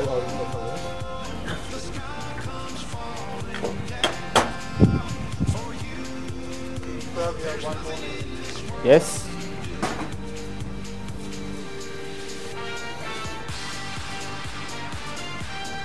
Please try 8 Imperial Treasure. It's actually a jelly made from a lot of Chinese dry herbs.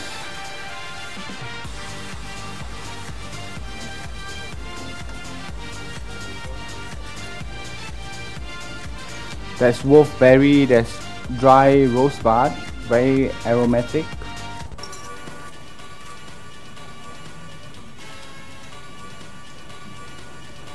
I hope you guys enjoy our food. And last but not least, I want to thank you guys for having us here. So this is something off the menu. Okay, judges, we're gonna present the very last thing. It's actually a culture from Test Bar and Kitchen that we always practice, that we love our customer, we love our regulars, they can be our friends, and then it's a gesture whereby we would like to thank them as well. Just a little bit. This is off the time. Okay. A toast. Yes. Yeah. Thanks. I would like to thank for the Dilmah company for giving us a great hospitality. And thanks for your time. Thank you so much. I hope you guys like our food and drinks. Cheers, buddy. Yeah. Cheers. Cheers. Cheers. Cheers, bro. Cheers. Dilmah.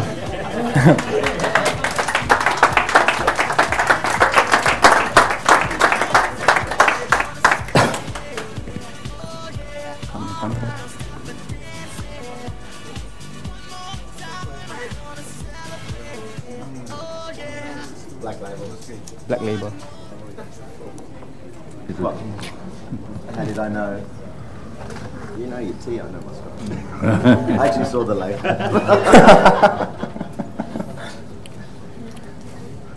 Lovely presentation too, isn't it? Yeah. That's good.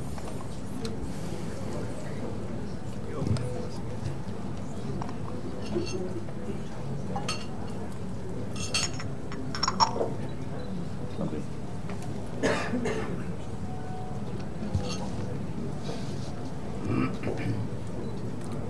Struggle. Thank you, gentlemen. Thank you, Chef. It was a delight to sit down at your table.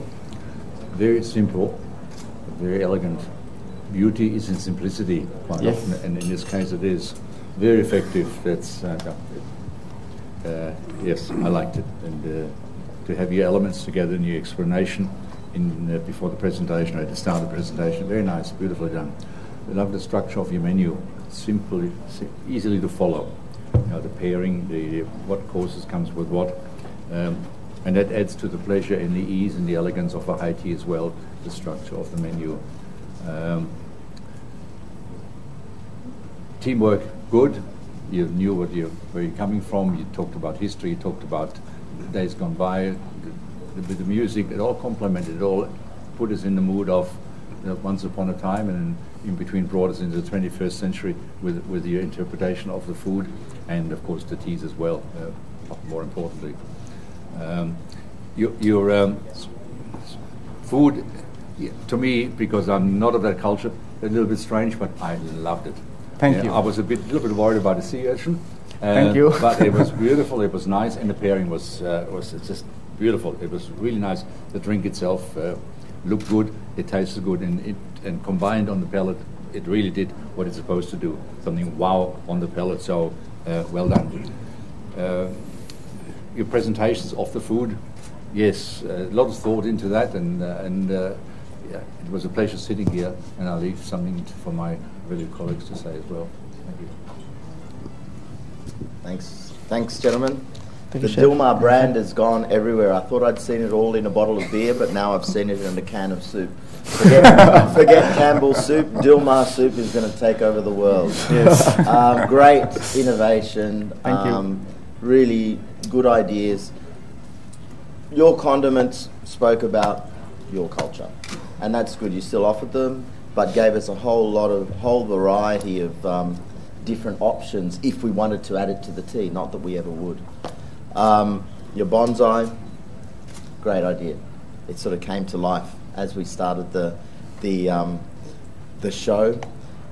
You're obviously very good bartenders, because that came through incredibly well. The way you presented your drinks, the way you really thought out the drinks.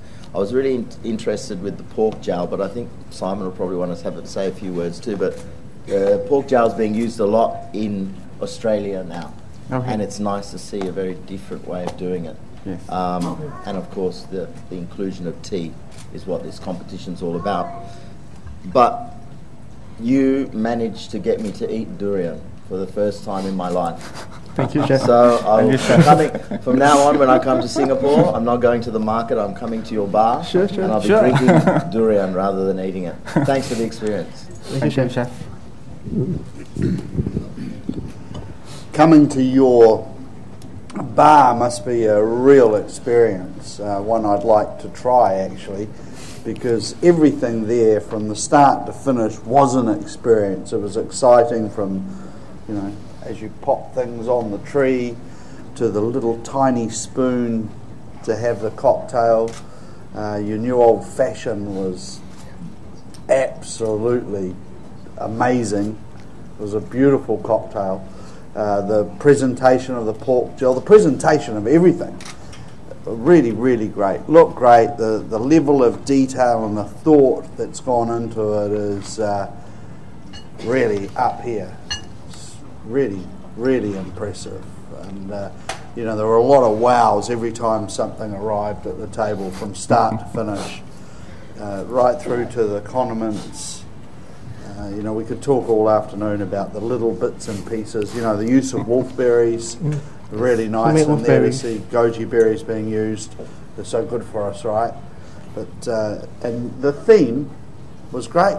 You know, you started off with the senses and you nailed it. Absolutely nailed it right the way through. So well done. Great. Thank you, Chef. Thank you, Chef. Guys, it's good to see you again.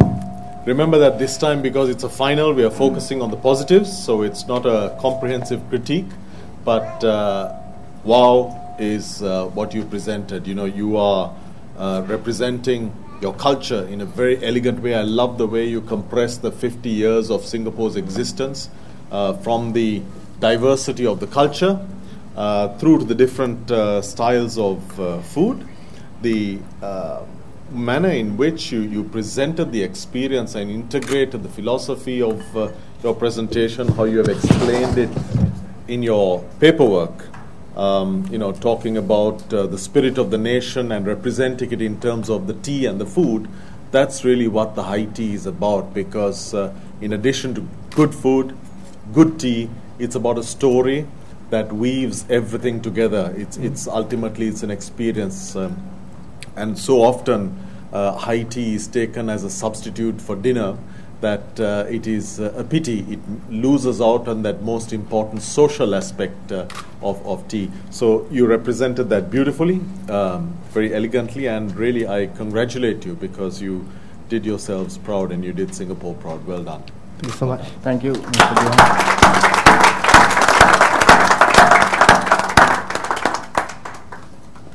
Sorry?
regional cuisines. This is exactly what we've been looking for. We've been looking for something beyond that Victorian tradition, something that represents 2015 here, now, and in this place. We're seeing tea balancing out the richness in chocolate. We've seen really beautiful pairings, herbs used, integrated into different types of mocktails and cocktails, and I think that's the essence of it. It is about bringing it into the 21st century, reflecting the culture in which we are.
Thank you, Uwe. Thank you. So I am a big chef now. Also Annette, hast du einseitig dran? Ja, warte. Warte. Did that go out live? Yes. Muss nicht da dran. It's going out live. Nicht da dran kommen, ganz einfach. No, it's okay. I need one very close and I have to go in front of a professional with that. I get problem with my editor.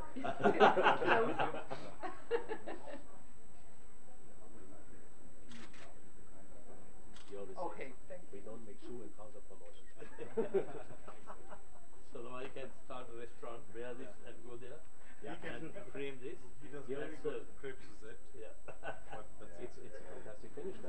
What is better than that?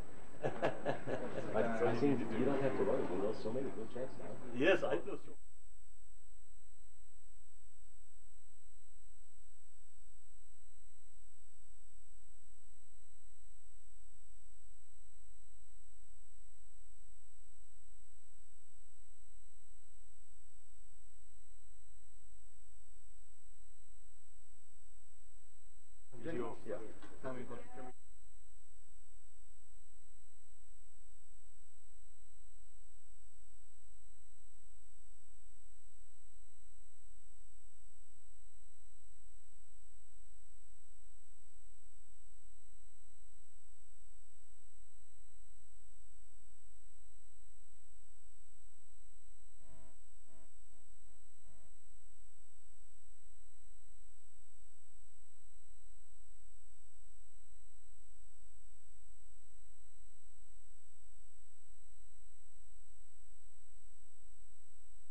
So we have something very exciting that's just happened. It's a mini event within the Real High Tea Challenge Global Finals. Chef Uwe Michael, all the way from UAE, has just done a little special presentation. It was my honor to hand over to Mr. Fernando the membership of the Emirates Culinary Guild from UAE. So we thank him for the support towards the chefs and towards the industry for many, many years, and look forward to many years to go. Thank you very much. So all these years I was making tea and drinking. Now I can make food and eat.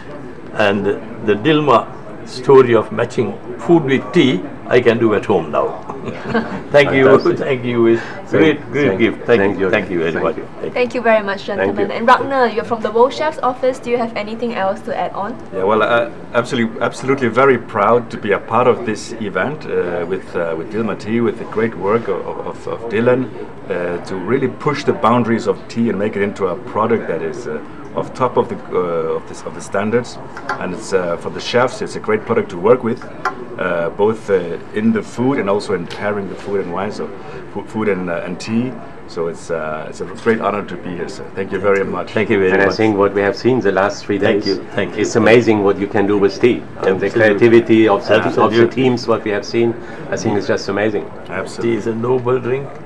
It's the best herbal health giver, and it has become a commodity. Dilmah is decommoditizing tea, bringing quality and importance of tea to the public, sharing my experience and knowledge of tea with them. Thank you, gentlemen. Thank you very much. Thank you.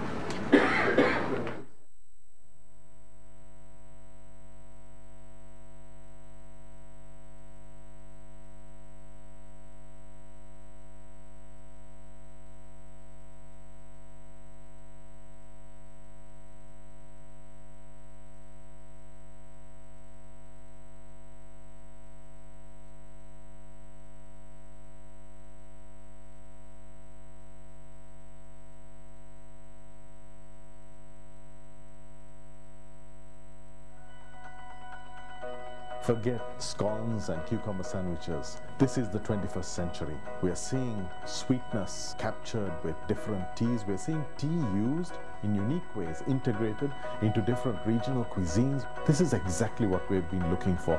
We've been looking for something beyond that Victorian tradition, something that represents 2015 here, now, and in this place. We are seeing tea balancing out the richness in chocolate. We've seen really beautiful pairings, herbs used, integrated into different types of mocktails and cocktails, and I think that's the essence of it. It is about bringing it into the 21st century, reflecting the culture in which we are.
So for the Dilmah Real High Tea Challenge finals, we have 4 or 5, a lot of teams from Australia. And here we have the final team today. They were the first to kickstart the day.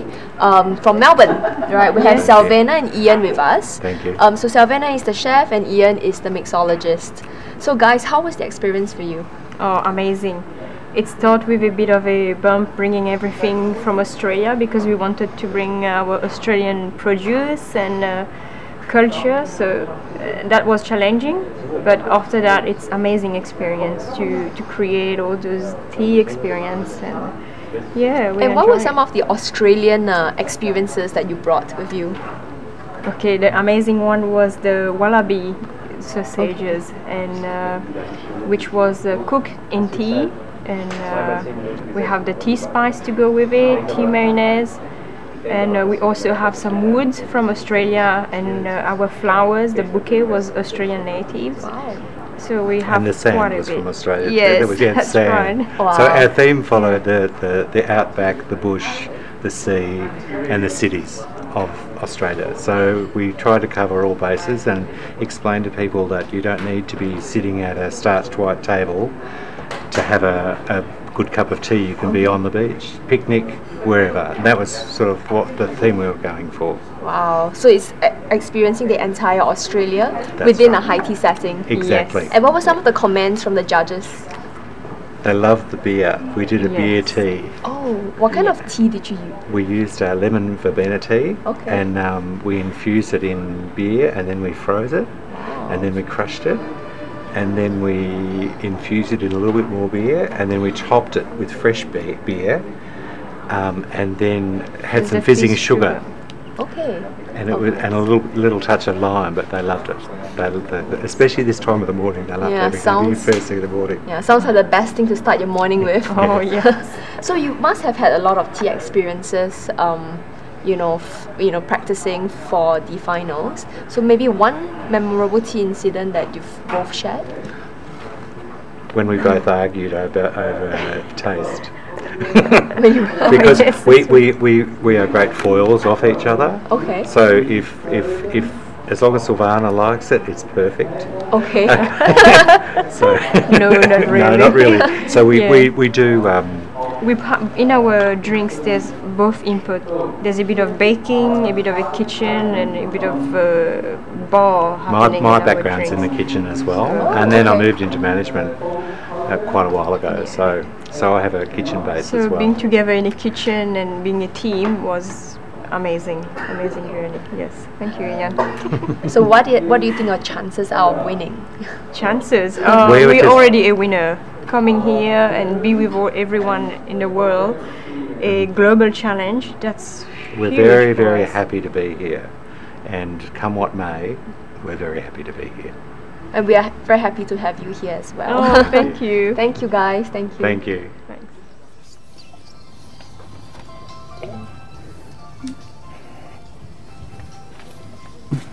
Sorry.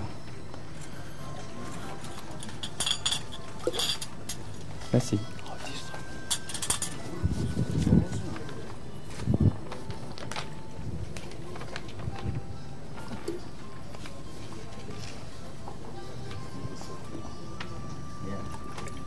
Okay.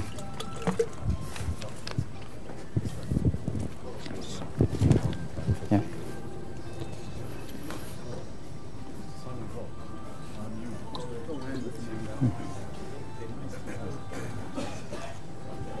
Okay. Để chỉnh. Chỉnh. The first one is decantation of jasmine tea and champagne.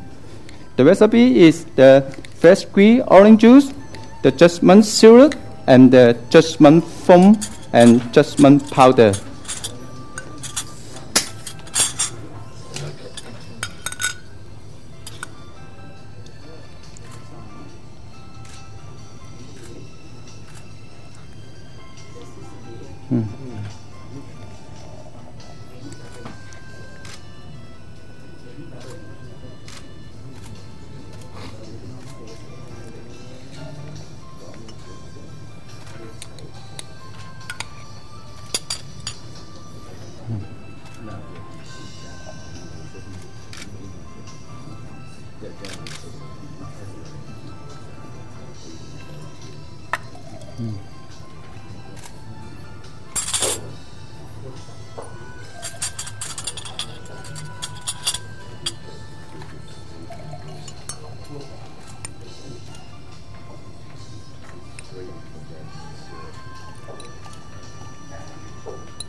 Wow, what is this? Look, it's very good. Oh, this is the pattern in Dolan pond. We are used the sustainable pond in Sri Lanka. The pond is mixed the sugar cane, tomato, and avocado. At the end, I put the black caviar on the top.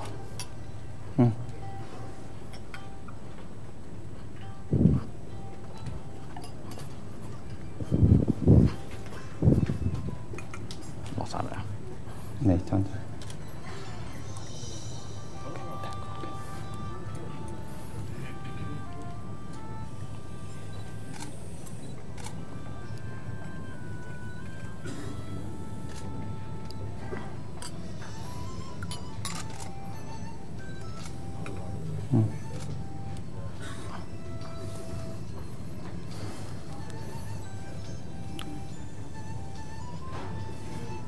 Jasmine powder.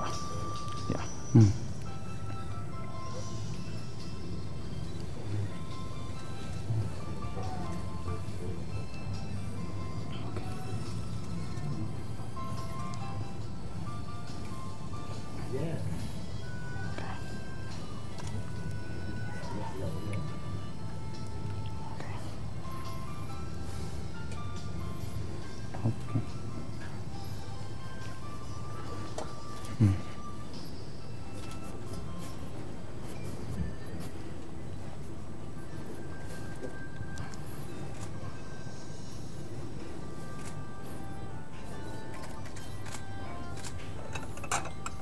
Excuse me.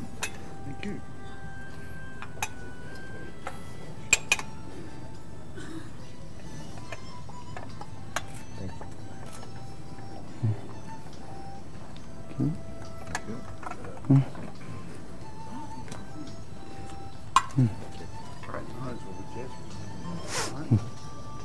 This 5 bubbles of champagne enhance the elegant aroma of the jasmine tea, followed with the pleasant and refreshing of the tea flavor.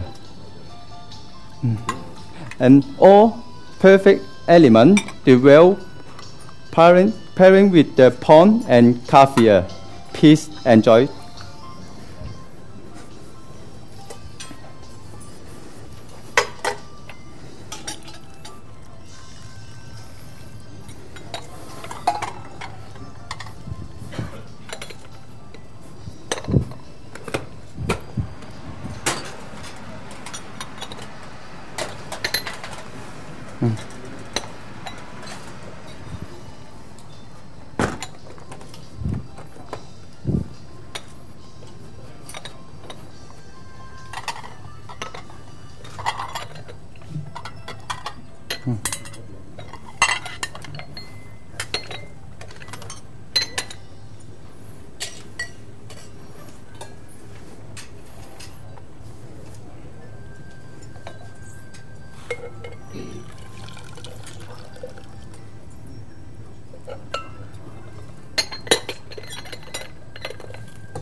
The second is the traditional homecoming roast and mint tea with the assorted dry food. The combination of the dry food, red dye, longan, dry fish, and gauge. This is the result. The sweetness can help to bring the intense of perform and aroma from the rose and mint. Oh.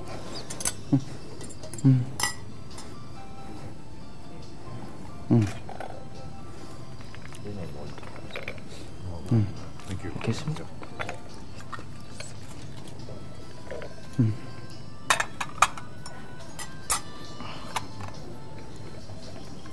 me. Thank you. Kiss me. Kiss me.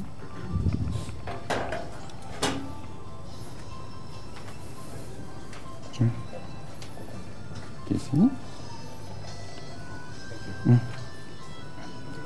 Okay. The next one is the duck tartlet. The egg tart and the roasted is Hong Kong popular dish.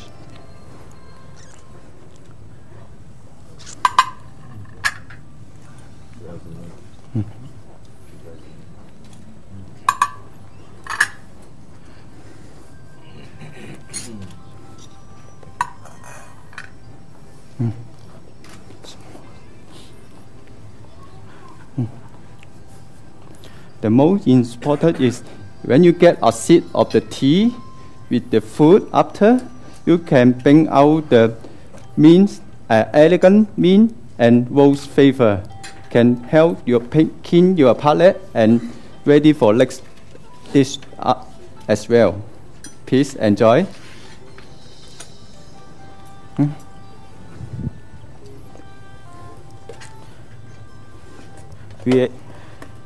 We have brought this dish together then to create this one.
Now I will brew the perfect brew of tea, vanilla tea. We use the 8 grams of tea leaf.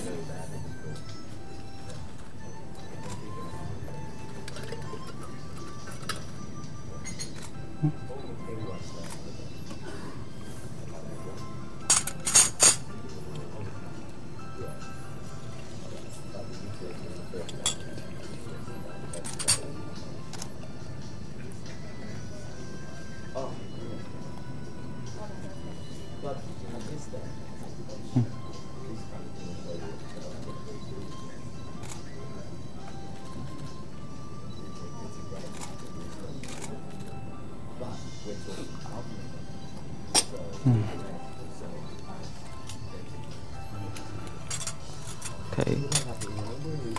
The coming two dish is tea infused dish. We have a Chinese infused tea appetizer with a bean noodle and a sour Chinese pear vinegar. The chicken is infused the almond tea, 24-hour double boil in 22 hours.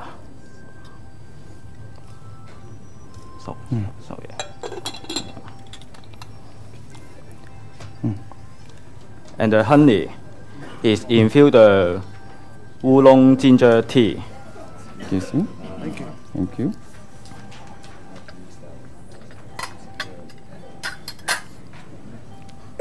Excuse me.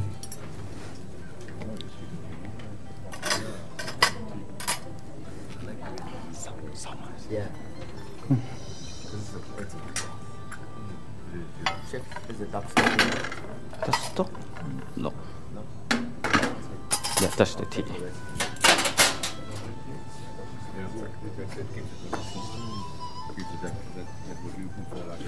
Yeah, that's one of the dates. Because the red rules.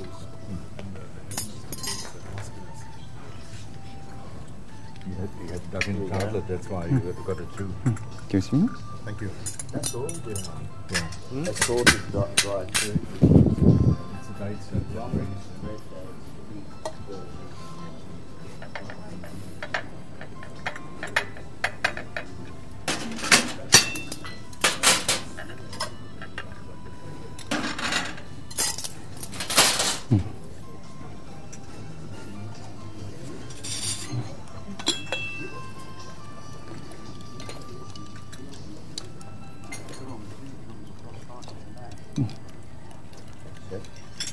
This remoti I boil of 4 minutes, 2 grams and 98 degrees of Celsius with the 200 milliliter of spring water.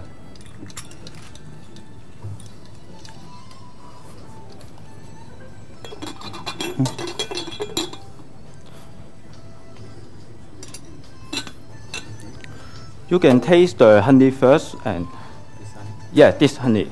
Yeah, you can taste first. It's ginger oolong honey. The honey is 21 day infused the oolong honey tea.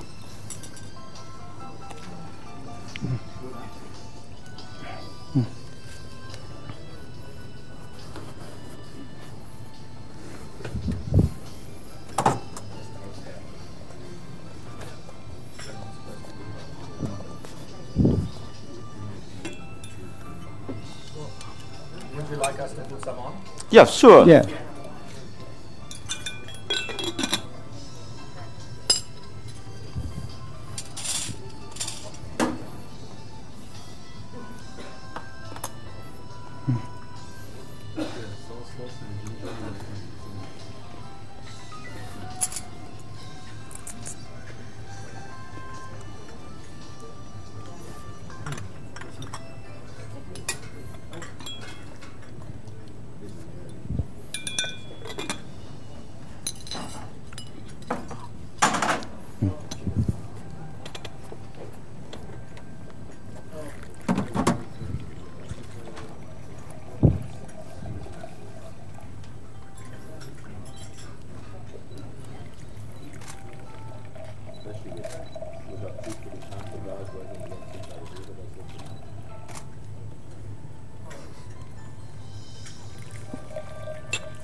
Welcome.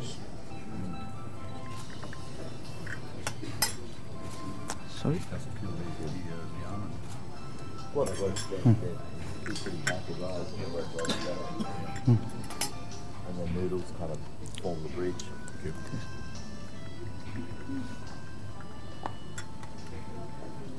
Noodles did something on that? I just think they form the bridge. They're neutral, but it just gives you a texture. So when you get the honey ginger over the top, yeah, with the noodles. Thank you.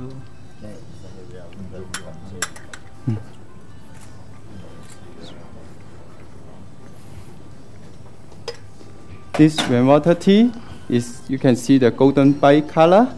This is very well, lovely, balanced, and the tannins can clean your palate. You can taste them full of the flavor of in the tea.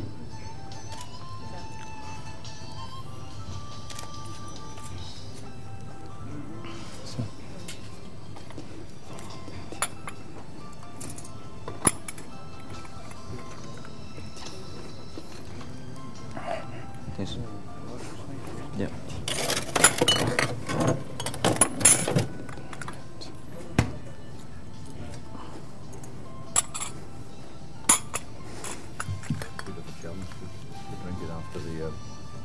Well, the other one. That was the idea.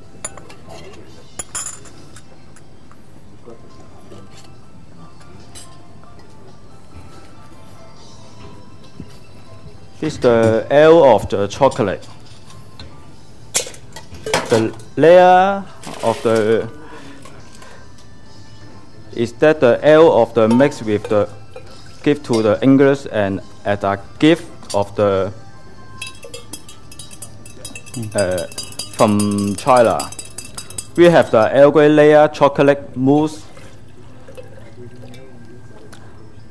The citrus look of the Earl Grey is perfect match with the chocolate.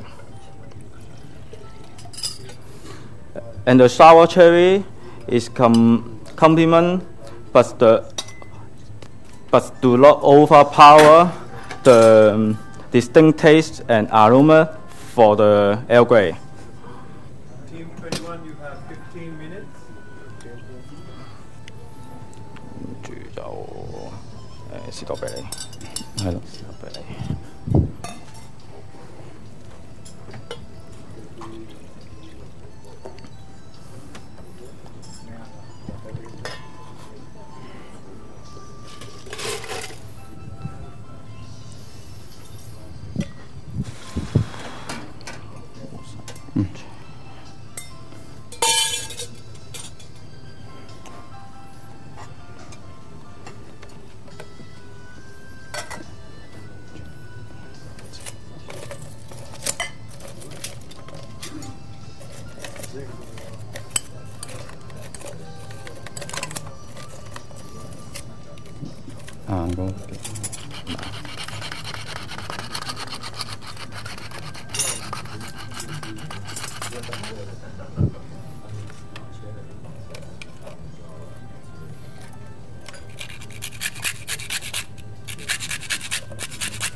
And now I'm making is a band of culture, Dong Lai Cha. Yes. This is very famous in the Hong Kong. Hong Kong style milk tea, original from the Bristol Woods in Hong Kong. In Hong Kong, it's very popular. You made that, chef? Yeah. Very nice. Thank you. Pack your bags and come stay with me. No, come tomorrow.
The next one is the SW19 Wimbledon.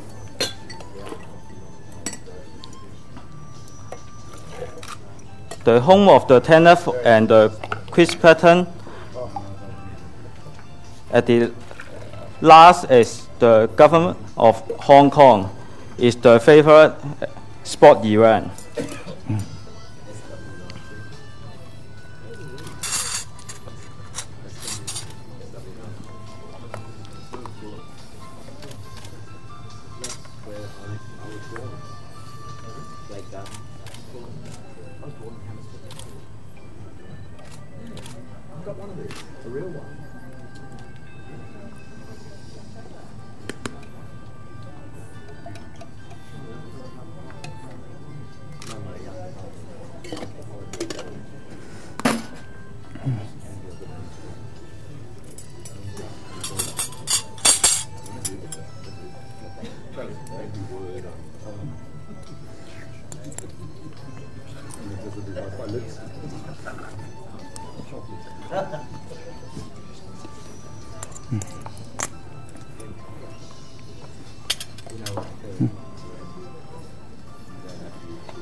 Not for that anyway.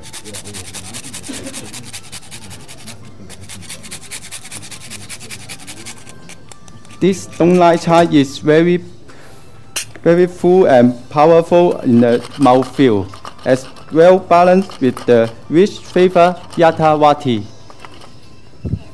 You can taste the aroma from the tea is perfect with the milk and spicy. Please enjoy.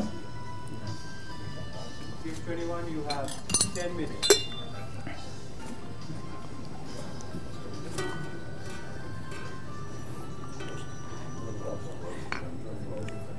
The tradition of eating the strawberry and cream. We have added a different treatment by adding to a taste Sri Lanka, cinnamon and black pepper.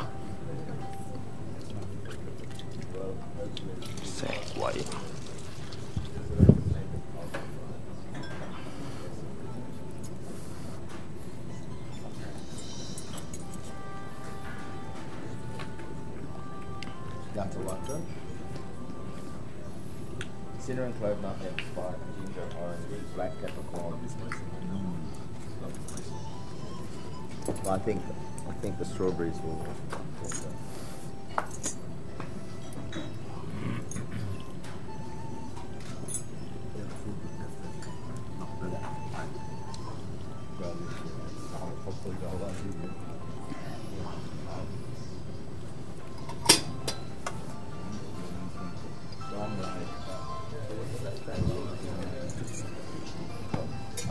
That's what that is.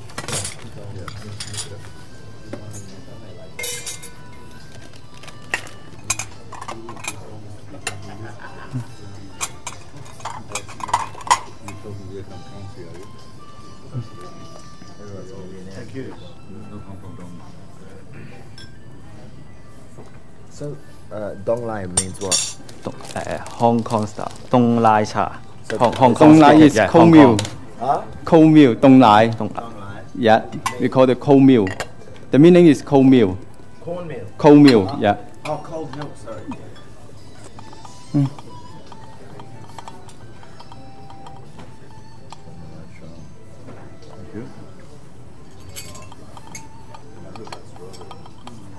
Oh, these are the ruffled strawberries. Yeah. Strawberries.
Now I put the tea is Urala Alia afternoon tea. This incense, the aroma is well warm, balanced, and acidity with the Lexicol lemon curd. We will appreciate now good meshing between the tea and the apple Welsh cake.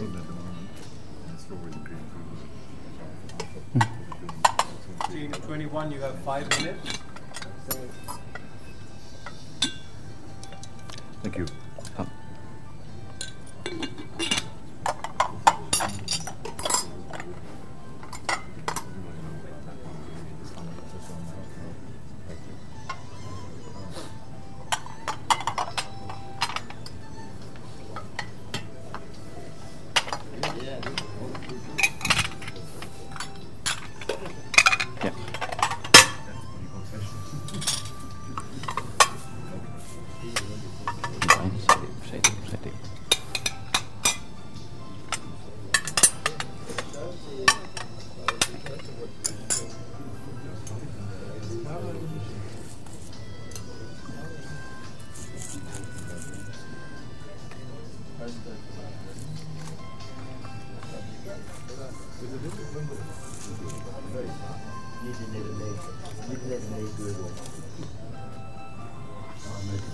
The last one is our apple Welsh cake. Yeah. In honor of the Welsh guard, who was the last British army to live in the Hong Kong.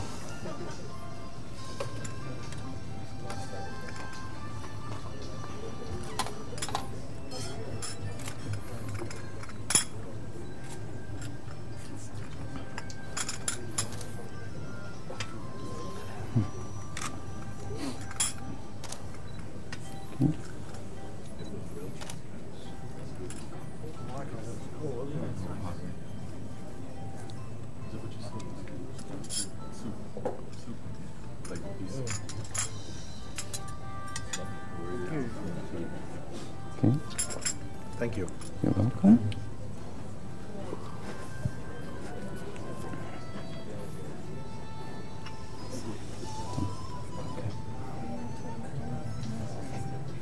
So this is here we go. Excuse me. Welsh cake.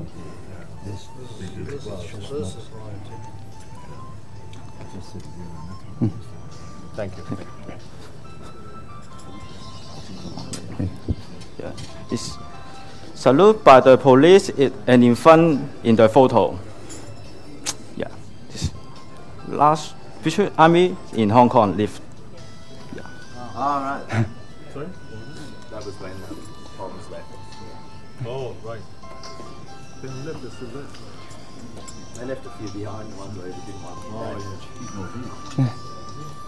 Dear judges, we hope you enjoy our memory and the history of the piece. Thank you. Thank you.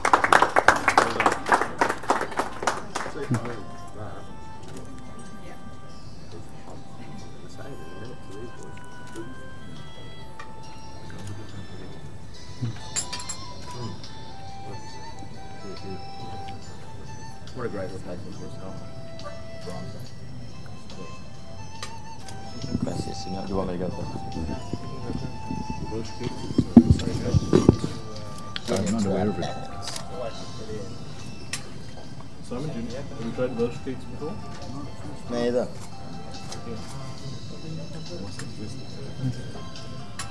Where did you get the recipe for Welsh cake? Myself. Is he Welsh? Welsh. So it's like a scone. Yeah, I add the apple inside. Yeah.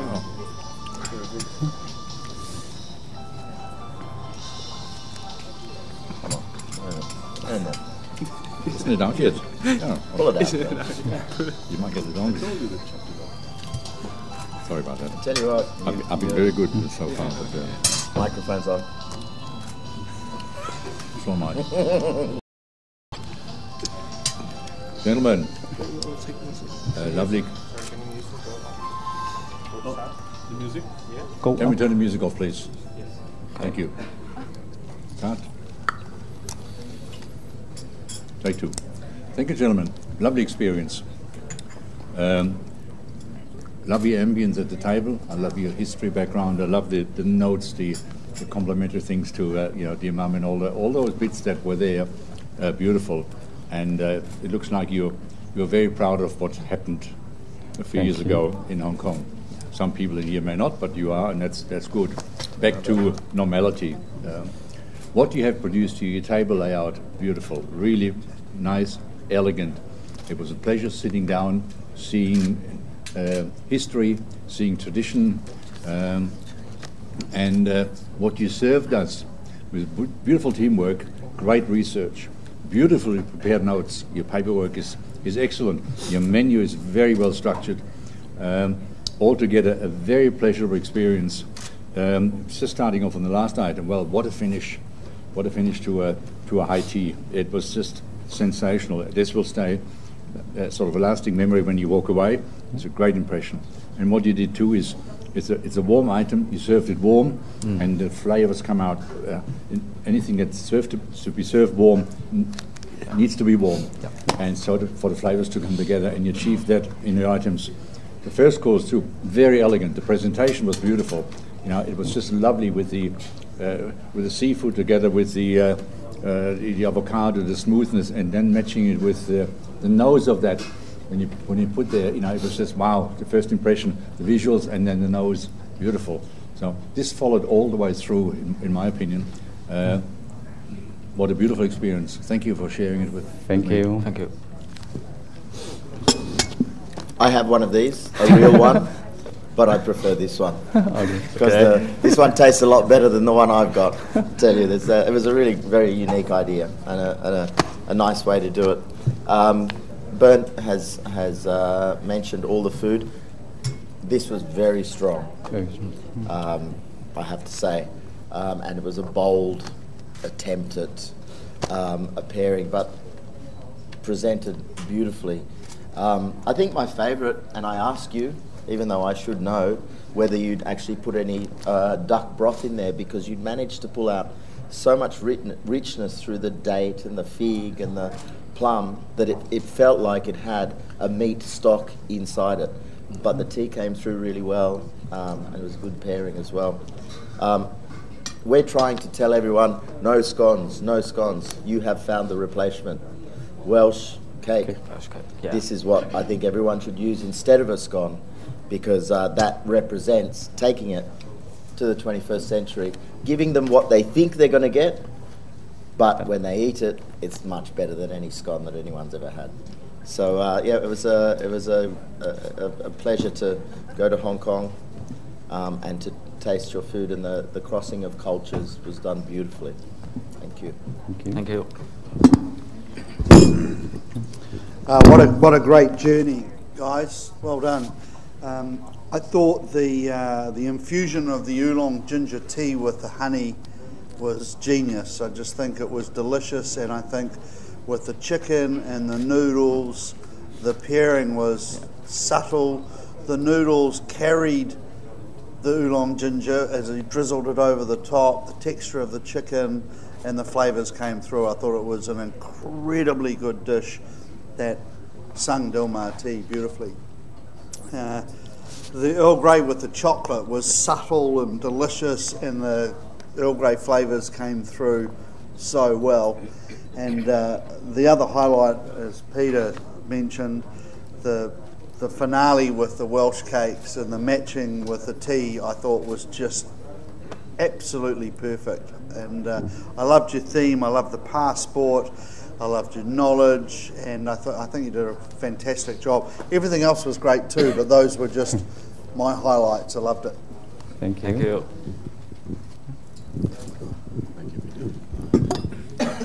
Guys, starting with the letter from Mum that was in there, it was a wonderful experience. And what is nice about your experience is that it is also practical, that it's replicable in a hospitality environment. So it's not something that you did specifically for the competition, but it is also very well thought out, and it's something that you can offer one of your guests. Thank you for doing this, because in addition to showing the regional culinary styles. You showed tea in a very Asian context, you showed tea in a very British context, you also showed tea in a very contemporary context, and particularly with this, I value that because you can take your guests, add to this journey and talk about what is post the colonial period. You're taking them into a different era. You're taking them to the future of the tea and future of Hong Kong. So in general, I really enjoyed it. I think a lot of thought went into it. The chocolate, Earl Grey chocolate, that merits a lot of reference, although it's been talked about before, because the fact is that you tempered the Earl Grey, which is it's great to work with in chocolate. It's a natural pairing because it's a low elevation tea that is the base, but also by putting in the cherries, you manage to take it, just to soften it, sweeten it, and take it in a different direction. So in general, I think very well thought out, beautifully presented, and a great experience for us to be at. Thank you. Thank you. Thank you. Good paperwork. Thank you. Thank you.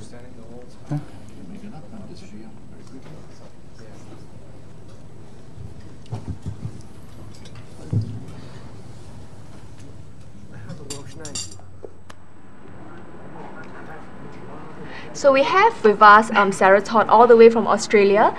Sarah, you were also a MasterChef finalist in Australia, right? Yes, I was lucky enough to be part of the MasterChef Australia competition, and I have to say, coming in here, I started feeling nervous again for the contestants, and I know that feeling of having a timeline that you have to stick to and be able to deliver a menu or a dish, and it's really stressful. So for me coming in here, it was I felt a bit scared actually for them.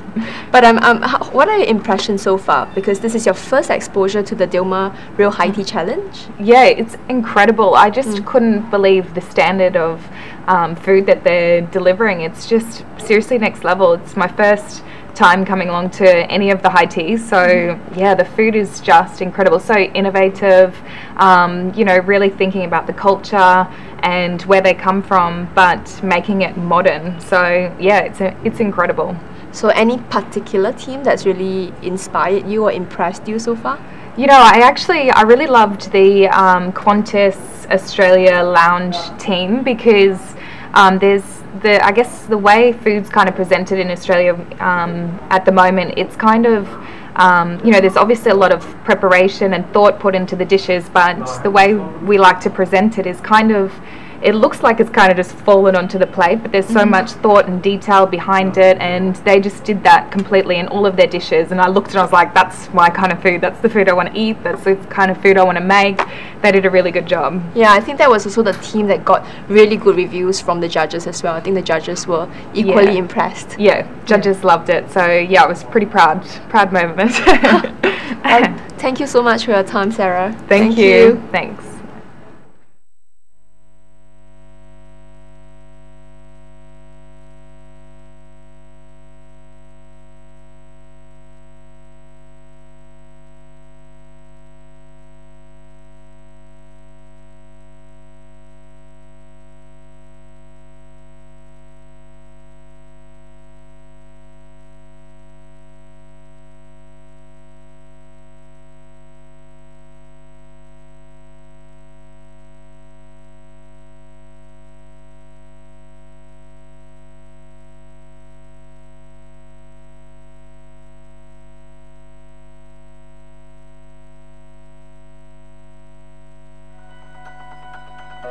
Forget scones and cucumber sandwiches. This is the 21st century. We are seeing sweetness captured with different teas. We are seeing tea used in unique ways, integrated into different regional cuisines. This is exactly what we've been looking for. We've been looking for something beyond that Victorian tradition, something that represents 2015 here, now, and in this place. We are seeing tea balancing out the richness in chocolate. We've seen really beautiful pairings, herbs used, integrated into different types of mocktails and cocktails, and I think that's the essence of it. It is about bringing it into the 21st century, reflecting the culture in which we are.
today we are in Paris, the home of the most beautiful culinary trends.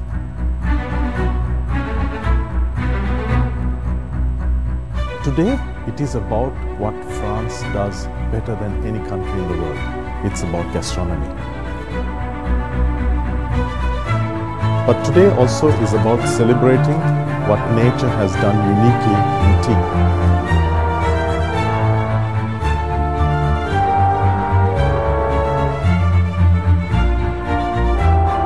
I really like the way you respected the tea and the way you brewed the tea.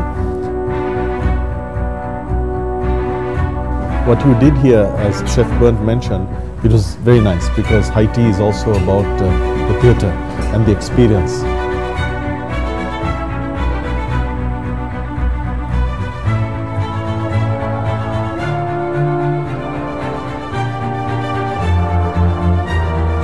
So a good dish, good tea, together it was really fantastic.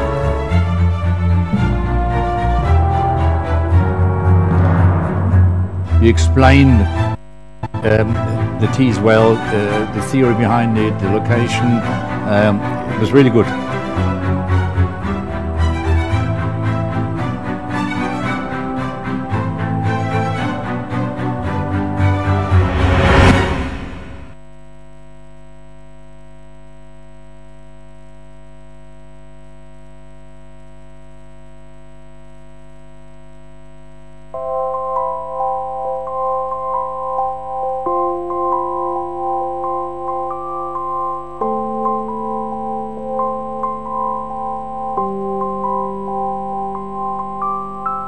We're in Dragon City, we're in Hong Kong, and we're looking today to styles that are so contrasting that they're going to be as varied as tea itself. You've got fantastic hotels, global properties, top chefs. It's going to be amazing.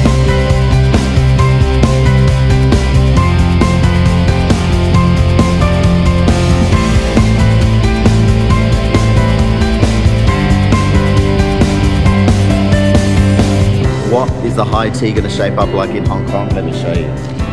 A party. I think we're in for a huge challenge here. The competitors are very keen, and the thing that I've noticed here is the table designs are probably some of the most creative I've seen. So as the day goes on, and as I get larger and larger and taste more beautiful Dilmah tea, I'm sure by the end of this day, the memories will stay with me forever. The competitors used this product and absolutely took it to the limit. We were most impressed. Their creations are absolutely mind-boggling and they will be a lasting memory for a long time. Absolutely wow.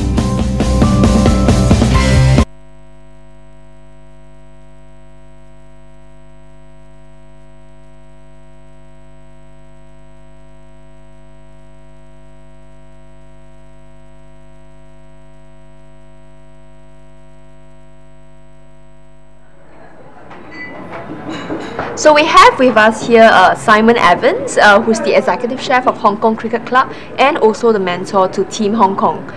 During the presentation just now, Simon, there was something which the team actually presented, which fascinated the judges. Would you like to explain what this is? This is a Welsh cake. It's very, very similar to a scone, but it's been around the same time, 19th century.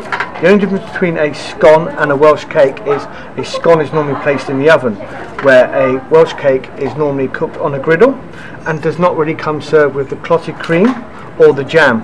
It is of similar shape and texture, but it's served warm. And how do you usually eat it? Normally, today we served ours with lemon curd, and you just literally take the knife, spread it on top, and then in. And why did the team decide to include this in? We actually did scones last time with blue cheese, but we thought we'd try and take the scone and bring it, replace it with something else that was better, but had that same kind of texture as a scone. Okay. Sounds really interesting. Can I try that? Yeah, absolutely. Would you like to try that? Yeah, please. There you go. Thank you. They're still warm, actually. Wow. Look, it's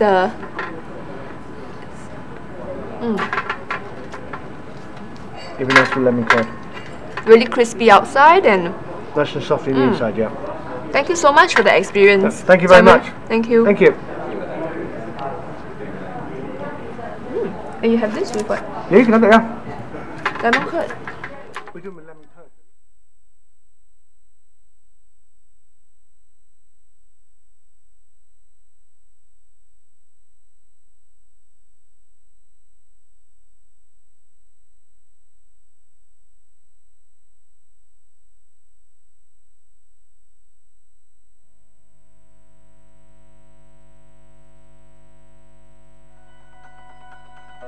Forget scones and cucumber sandwiches. This is the 21st century. We are seeing sweetness captured with different teas. We are seeing tea used in unique ways, integrated into different regional cuisines. This is exactly what we've been looking for.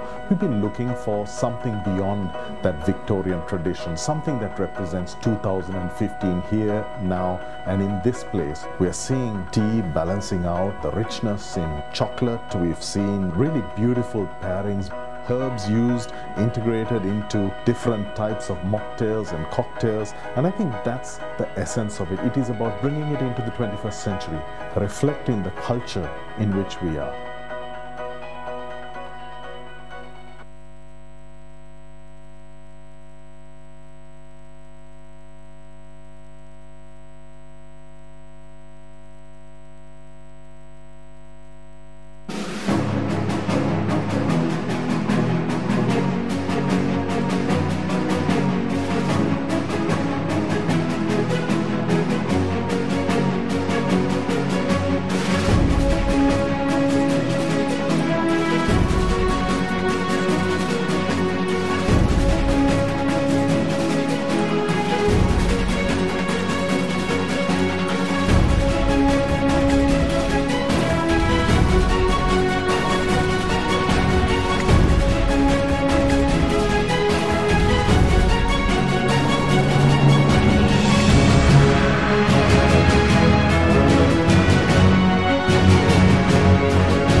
So today we have the distributors from Singapore with us today. There's Shireen and Marcus.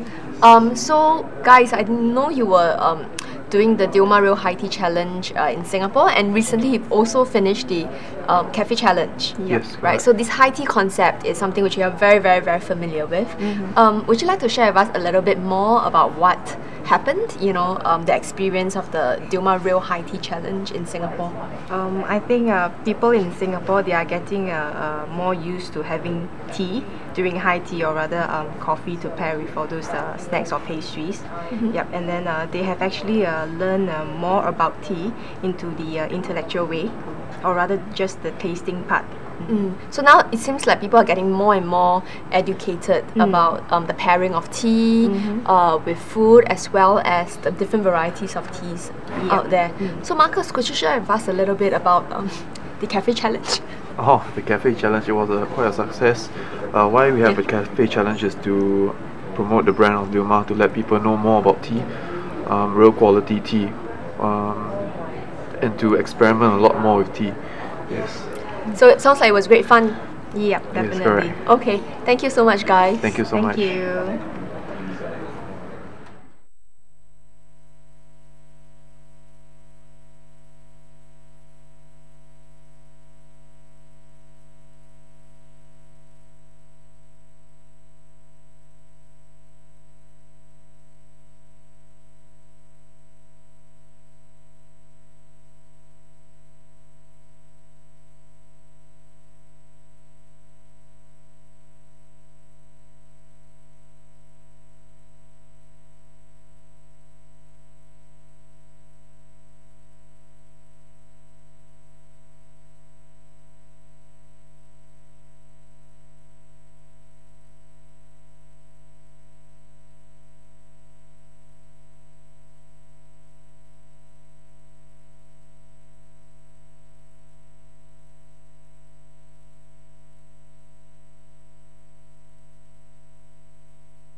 Hello, I'm Rev.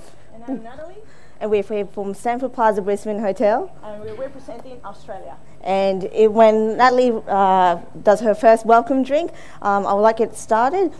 These fans right in front of you is the menu, the courses that's going to be on today. So and I would napkin while I'm at it. Thank you. Thank you, Chef. Thank you, Chef. I'll get that off you, Chef. Thank you. Get that one done. Today's theme we've chosen is Japanese Peruvian high tea.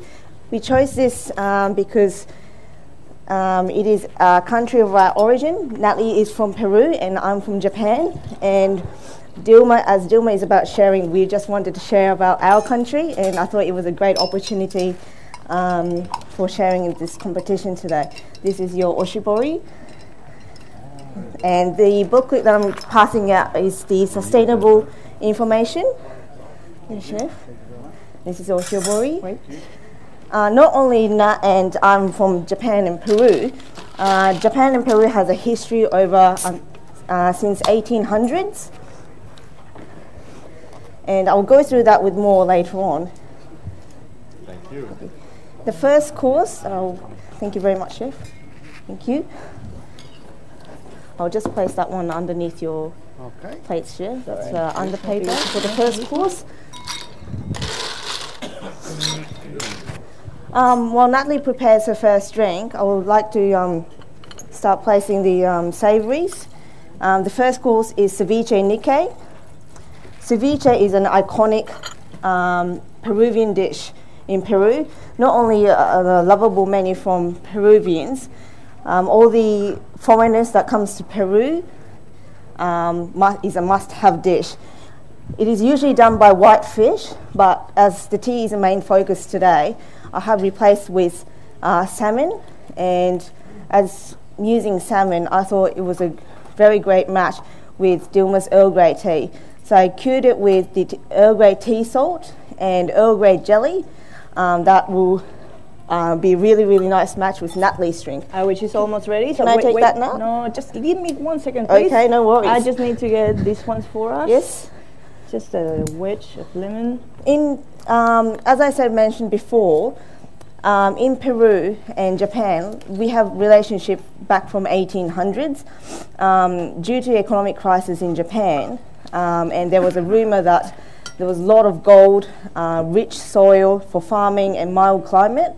In 1898, roughly 800 people, Japanese people, went over to Peru for contract labours as coastal plantations. And I'll continue that story later on. This is Natalie's drinks, if you want to explain that now. Yes, that's fine. So our first cocktail, the Chilcano de Sake, it's based on a Peruvian classic called the Chilcano de Pisco, which is a refreshing aperitif with hints of lime and ginger. However, for this time, we wanted to give it a modern Japanese twist, and therefore we've used fine sake that has been infused with aromatic Earl Grey tea, some strongly brewed Earl Grey tea, some lemon as well, and the traditional ginger ale that is always present in every good Chilcano. Now, we've chosen this tea because it has so bright characteristics, a medium body, and that citrus note that really enhances the flavor of the cocktail. And also, we've paired this drink with the ceviche Nikkei because it just lends itself to the rich flavors of the salmon and also just mellows the intense flavor of the spices and the herbs. And it also offers a really refreshing, palate-pleasing, clean finish. So I really hope you enjoyed. Typically in Peru, this is a really, really gentleman drink, so I really hope you enjoy that. Thank you. My water? Ready? Yes, it's ready for you, Natalie. Excellent. Continuing to the story, since when you're still trying, do you want me to clear it, sir, or? Okay. Yes, as I was mentioning before, as the Peruvians hired Japanese people in 1898, they were hired as a contract labourers, and eventually Japanese people moved towards the rural areas because they were not being liked, as the Peruvians were intimidated by the Japanese people's success in their business. They eventually opened their own business, and there were hatred between each other. But now, as the time went, the food of Japan has deeply infected the Peruvians, Can I clear that, chef? Thank you very much. I'll get the next course ready. Can I clear that, chef? Yes, thank you very much. We still have another minute and a half, Rev. Yes. Okay. Thank you very much, chef. Can I clear the tea as well while I'm at it? Yes, thank you very much. Can I clear the tea, chef? Thank you very much. Very slowly. Thank you, chef. Can I clear that for you, Dilmah? Yes, please. Thank you. Clear this one, the napkin ring. I'll clear this one as well. Very much.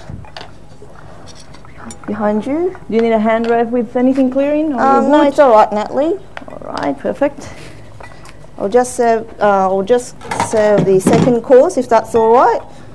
Yes, that's fine. I'll help you out. Yes. Oh, it's all right. I can do it. You can. You're good? Yes.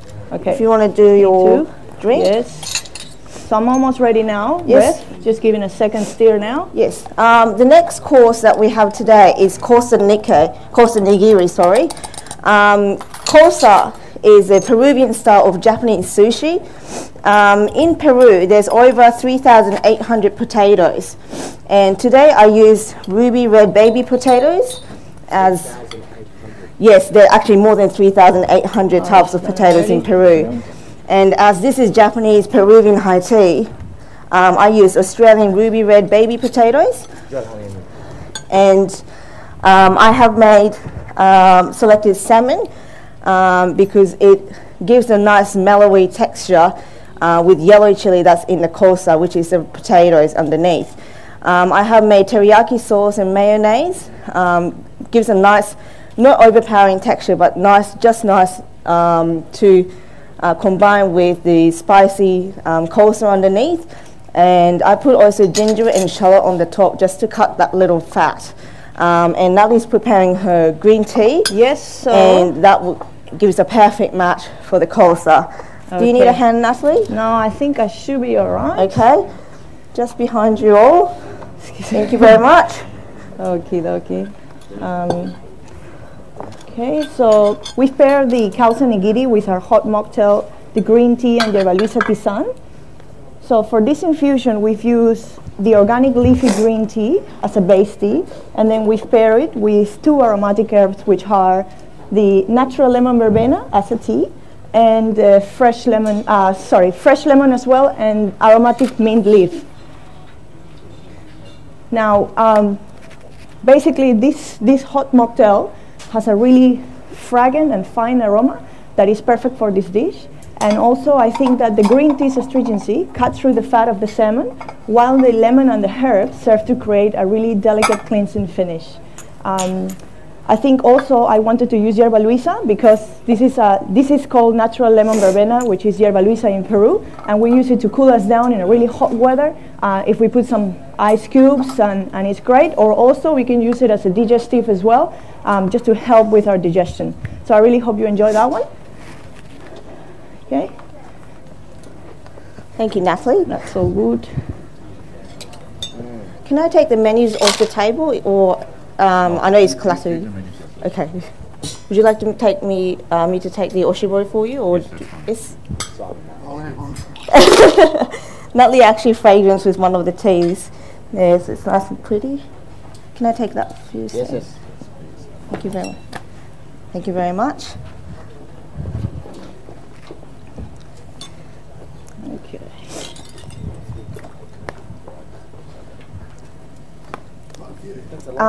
Can I clear the plates? Thank you, Chef. Can I clear the plates, Chef? Thank you very much. Can I clear the plates? Thank you, Chef. Can I please clear the plate? Yes, please. Thank you very much. Just coming through. Thank you very much.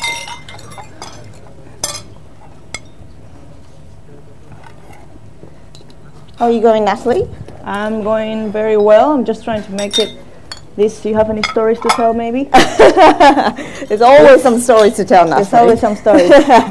You want to tell some story maybe, or you're all good with your second dish? Third one?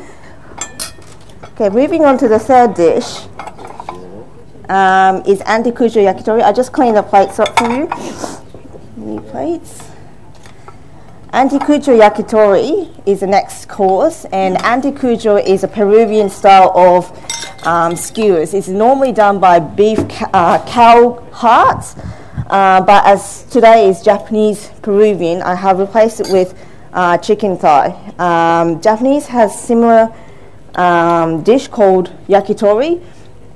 It is known as a street food, comfort food for Japanese people, and in Peru it is normally consumed on Sundays with a family gathering to celebrate their happiness and love and peace, to celebrate with their family. So I thought, why not? We're celebrating today. I thought that would be a great idea to have one on the menu. To enhance Natalie's drink that she's preparing with pisco. Pisco is a strong, very strong liqueur from Peru. It is vodka-like liqueur. It's high percent in alcohol. I have soaked that for 2 hours, and now with my trial and error, please do not soak more than 2 hours.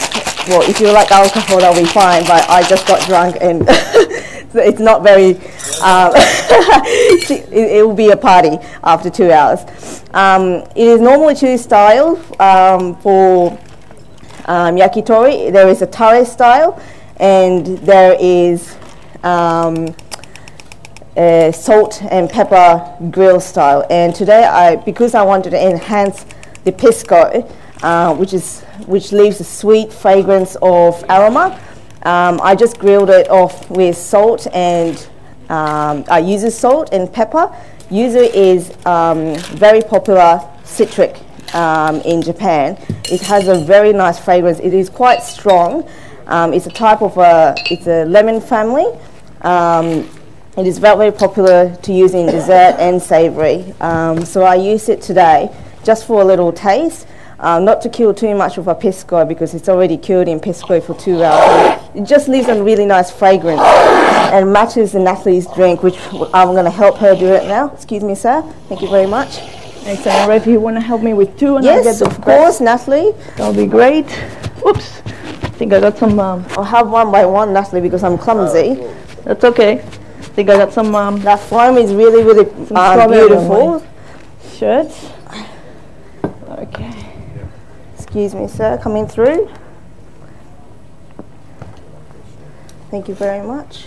Now, the cocktail that we've chosen for this dish is the Pisco Berry Sour, which is an adaptation of the original Peruvian Pisco Sour. Now, this is our national, Peruvian Pisco Sour is our national drink. So it's normally made with pisco, obviously. But yesterday the Chileans told us it's from Chile. Yes, okay. So I'll tell you. There's a little bit of a. Can you give me the other two? I think Natalie's pisco is much better because it has her mum's I'll loving it. explain you a little bit of a difference. First, to start, is the Peruvian pisco. It's made in a traditional way, whereas the Chilean pisco is made in an industrial way. The other difference is. I know. I have actually Chilean friends, and they agree with me as well. The other thing is that in order to make 1 liter of pisco, you actually have to use 15 kilos of grapes, and for the Chilean pisco, only 4 kilos. And and the other one as well is the pisco has its own sweetness coming from the grapes, whereas the Chilean pisco has to have some added sweet. Okay, so it's a very refined. Now I will explain to you. So this is a Pisco Berry Sour, like I said before. It's an adaptation of the original Peruvian Pisco Sour, and for this drink, basically, what we've done is we try to.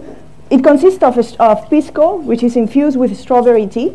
It also has strawberry tea, strawberry puree, some lemon juice, and also some strawberry syrup as well.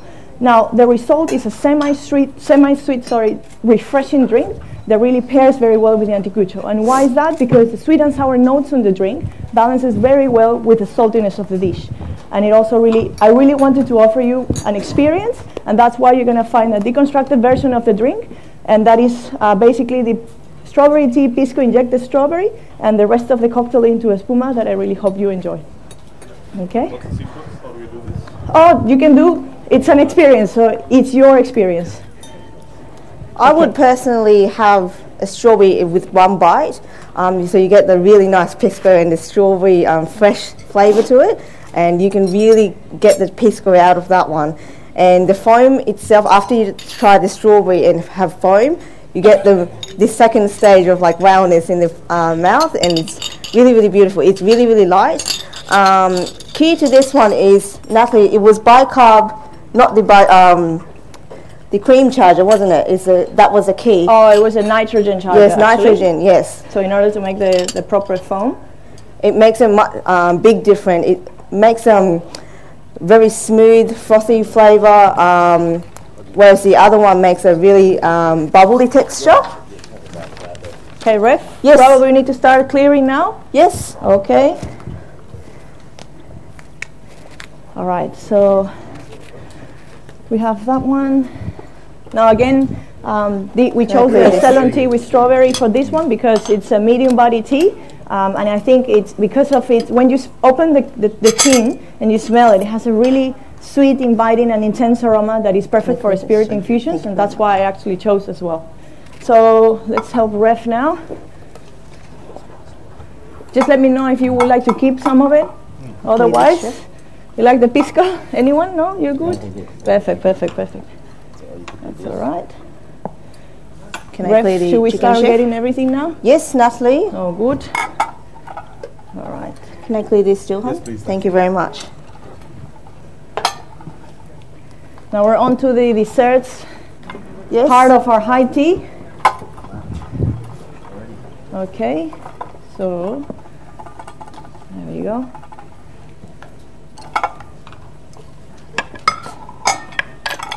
May I clear that for you? Yes. While Ref gets everything ready as well.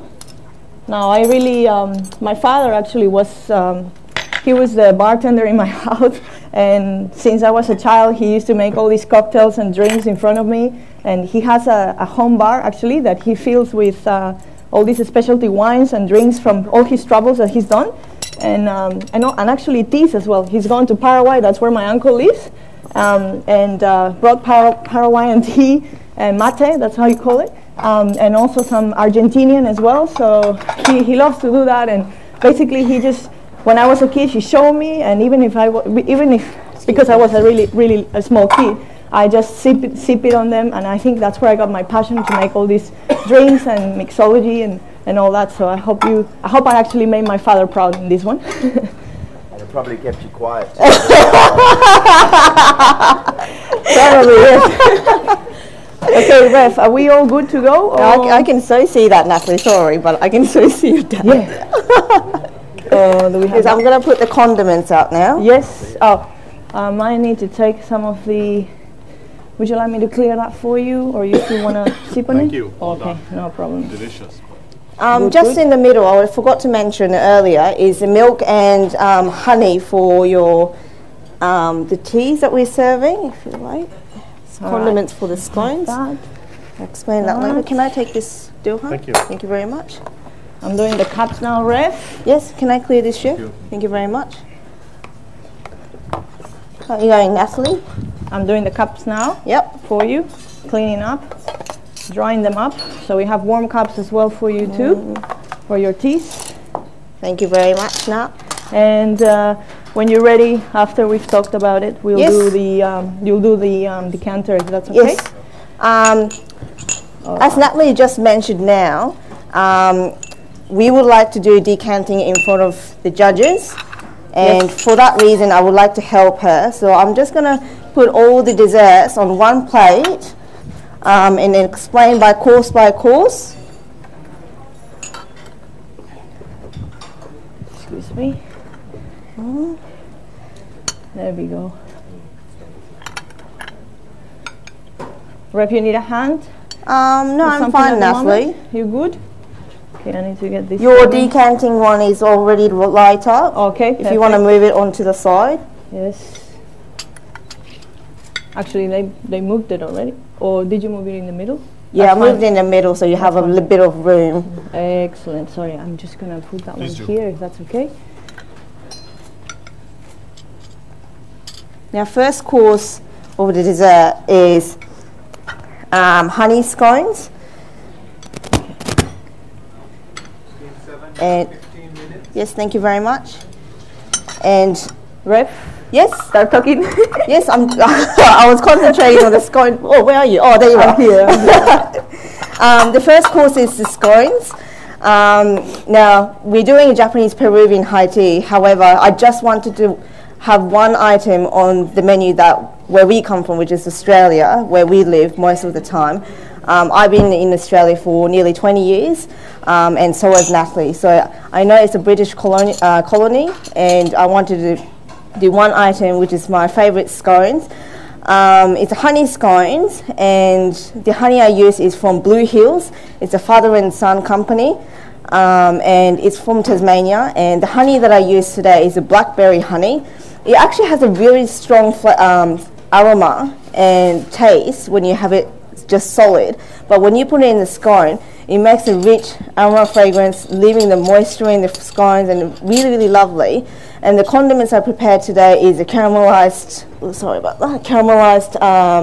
lemon with nutmeg and cinnamon, and a chantilly cream, which is traditional scone item. Okay, On to so Natalie. we pair the honey scones with a tea from the Nuwara Plateau, which is the highest elevation tea growing region in Sri Lanka, at 6,240 feet above sea level. Now, this tea has a very unique flavor and a subtle aroma that I really think it's the perfect match for such a delicate and slightly sweet afternoon tea scone. Now, if you excuse me, I'm just gonna put some water in my teapot. Okay, I'll be right back. I'm just wiping your cups ready, Natalie. Yes. The decanter as well, that will be great. Yes. Now, for this, we have decided to use a decanting method because I believe that these are really delicate teas, which are high-ground teas, and I think we really need to respect them. In saying that as well, decanting basically, it just it prevents over steeping. Oh, this takes really long. There's one more dispensing, Natalie, on the other side. I think it's maybe running out of water. Sorry about that. Just give me 1 second, please. I'll be ready.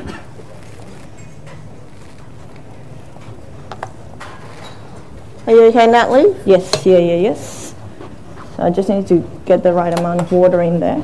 Okay, so now, as I was saying before, decanting basically prevents over steeping and the process, the infusion process really to avoid that growing bitterness. Really, we are decanting here because we want to maintain the flavor of the tea intact, and also because we want to make sure that we balance all the flavors, the aromas, and the strength of the tea in order to give you and provide you with a more balanced cup. As well, this is a superior experience as well that we're trying to provide. And now I think Ref, basically. Yes. I'm getting the jugs ready, Natalie. Yes, thank you. And the jug's ready, okay. The pots. Now, we are sorry, I kind of mistaked a little bit with the timing, but I've done it so many times I really probably in my in my head anyway. So basically, we are decanting for a minimum of 3 minutes in order to release all the flavors and aromas and the strength, of course. However, we do not want to go over 3.5 or 4 minutes for this type of teas, in my particular opinion, because like I said before, they're so delicate teas that they come from a high-grown place in Sri Lanka, and I really like to keep the steeping time in the medium range for that reason. Now, I'm going to give it a first stir in a little bit. So I said 3 minutes, and taking into consideration as well that we're going to decant it here. So that's also counting as seconds as well. So it shouldn't take too long now.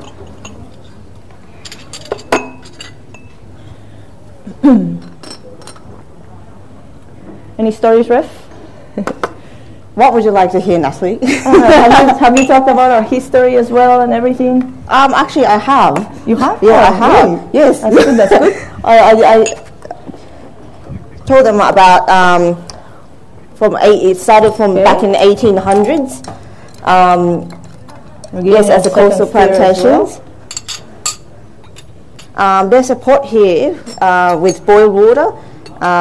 This is just in case you would like to adjust the tea, the strength of the tea to your liking. But like I said, you know, I've kept it really in the medium range, so hopefully it's a good brew. Okay. Would you like this one up here or no? Yeah, maybe a little bit closer. That would be great. Now, the dosage that I've used for this tea at the moment is, you know, 1 teaspoon for each person, plus 1 teaspoonful for the pot, plus also the hot water. Obviously, we have already proper water, and at least 880 ml for water. And basically that's it. And then don't forget to stir it. Don't forget to stir it at the beginning, stir it halfway through.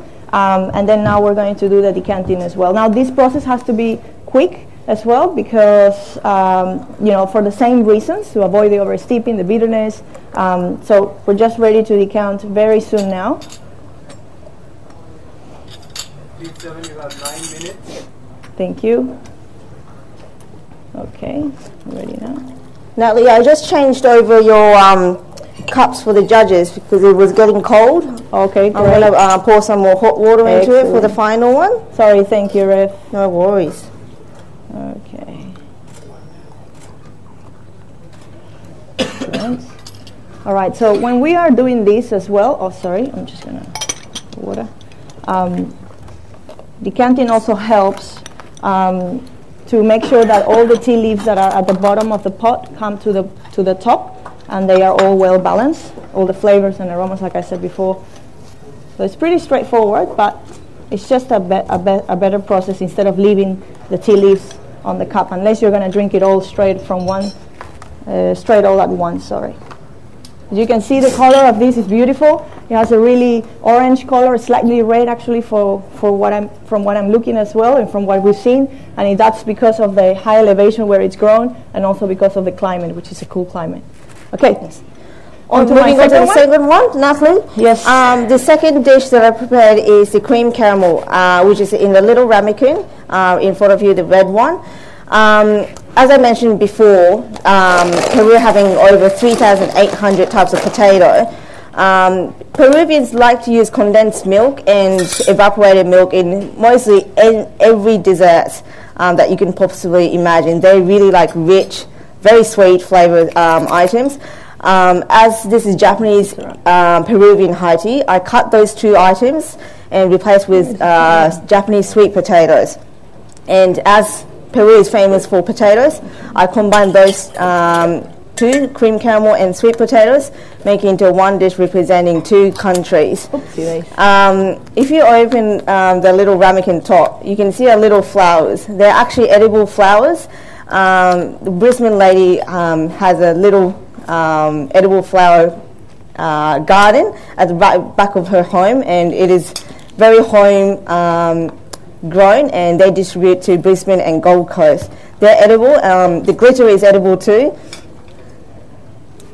How are you going now? Do you need a hand? No, I think I should be all right. I mean, I just need to scoop the ice cream. Can I clear the teas, chefs? Would you like me to clear this one for you? Yes.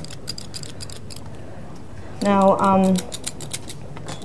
can I clear the tea? Make this work somehow. Oh yes, you said blueberry honey? Blackberry honey. Yes. Honey, yeah. It's a very yes. Thank you. I put the cream caramel. It is a dedication to my family.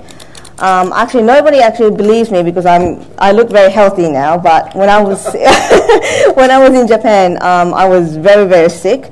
The doctor told me that I wouldn't live past 20. They lied, obviously. I'm past 20.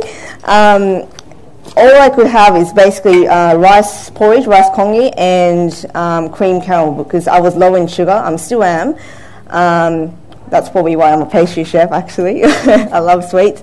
That kept me going, and that was actually a key significant thing to me in my life. I just wanted to become a pastry chef. There was a favourite patisserie shop that my uncle, my mum and grandma would buy me every day for me to keep going through the hospital, and cream caramel was one of them.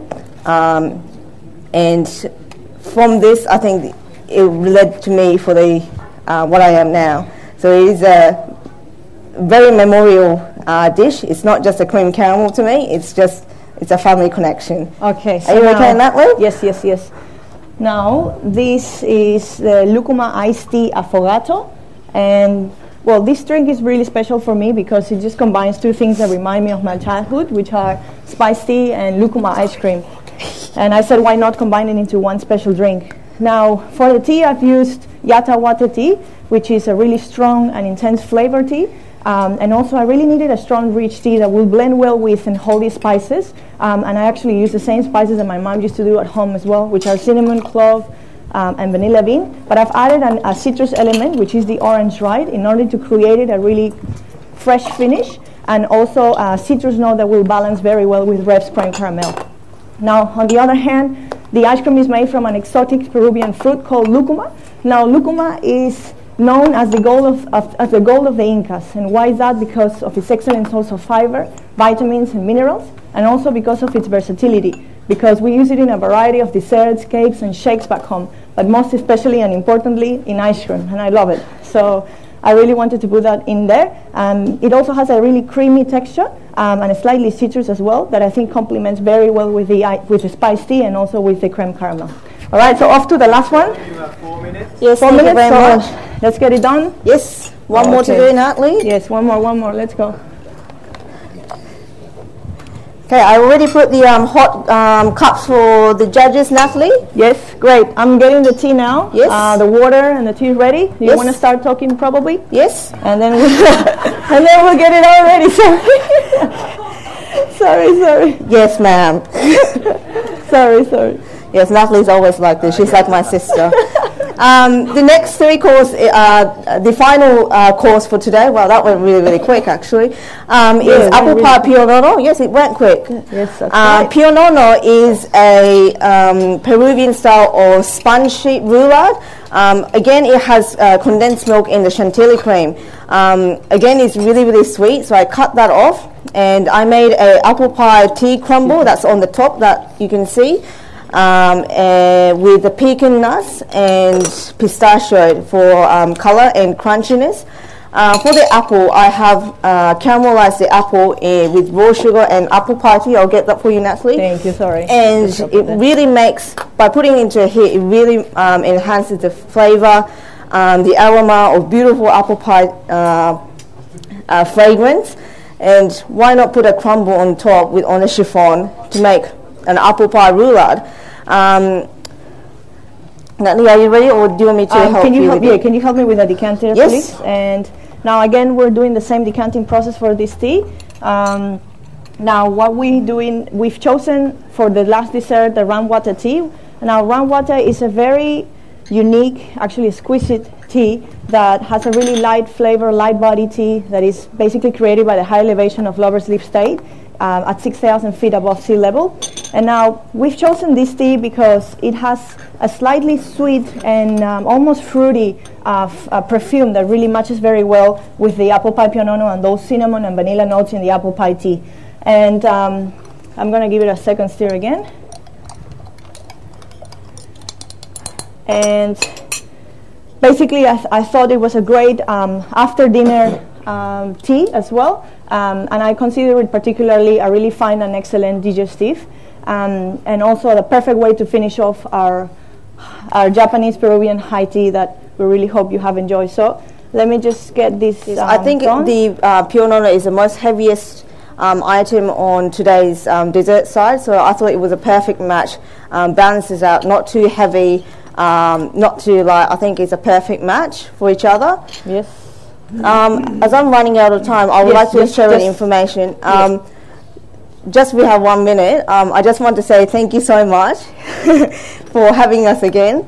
Our high tea was very traditional, no nitrogen, no dry ice, but I believe that even chefs, like outstanding chefs, don't beat mothers or grandmothers or whoever cooks in the kitchen at home cannot beat that flavor because they have so much love and passion towards the family that are going to prepare for it.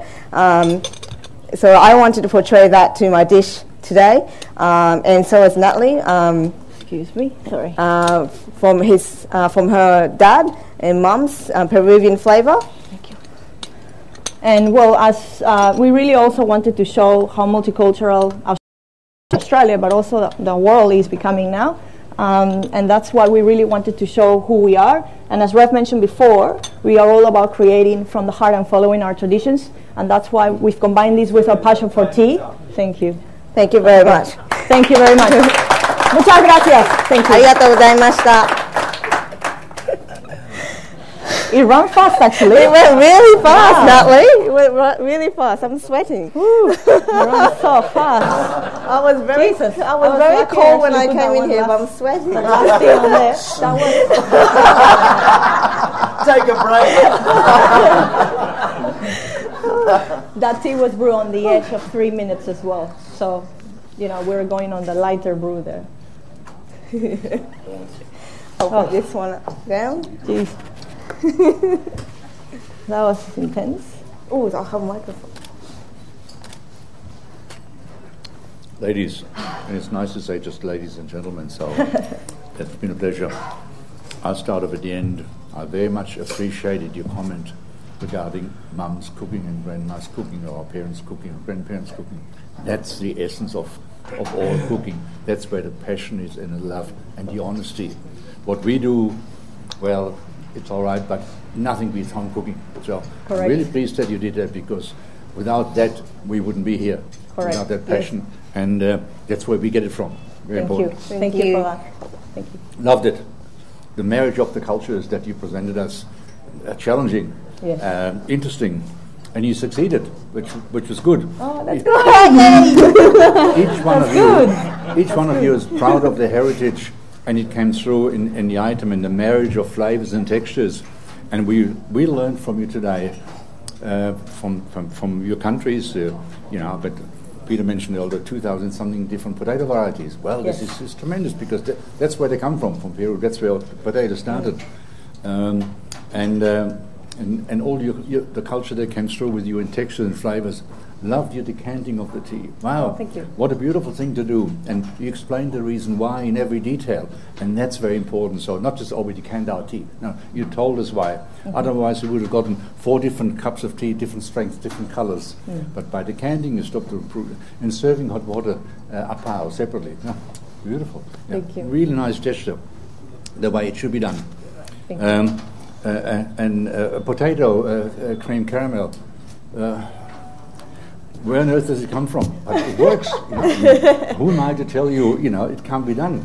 So thank you for the experience. Thank you. There were a lot of flavors, a lot of textures that were new to me, but it's beautiful. I really enjoyed the journey and the cultural experience. So thank you for that. Thank you. Thank you, Our Chef. pleasure. Thank you. Stories are amazing, but I have to clarify one thing. Bern mentioned to our team from Hong Kong that they were probably glad to be back with China. Australia can't wait to be free of England. So I just want to say that as a Republican, we can't wait to have our freedom.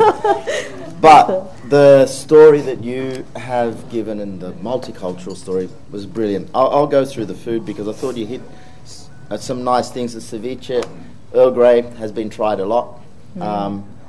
Garlic, Earl Grey, salmon just worked. It was nice. It was light, and it's one of those combinations which is really unexpected. And you had Earl Grey in the drink as well, so that's bold, putting the tea together twice. Yes, it enhanced it, but each of the flavours came through. I really enjoyed that. Nigiri was nice. The potato burns talked about. Your constant chatter and the speed that you had to get through it was good, because you could tell you guys just got on, and you have been doing this as a passion. So as the last high tea, I really enjoyed it. I like affogato. I think from now on I'm going to use tea as well. Yes, it's my favourite too. It's I ate the that whole tub other of beverage ice. which I won't mention in this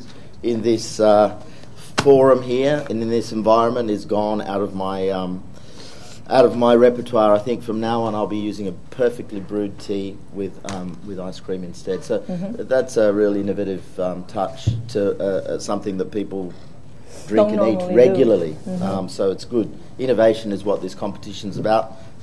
You've given us a few innovations. So Thank thanks. you so much. Thank you.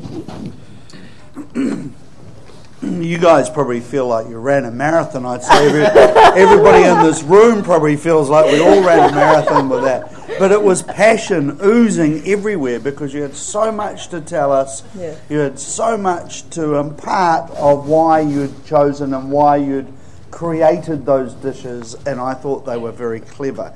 I love the combination of the Peruvian and the Japanese with the pisco and the yuzu, and it was just so well thought out.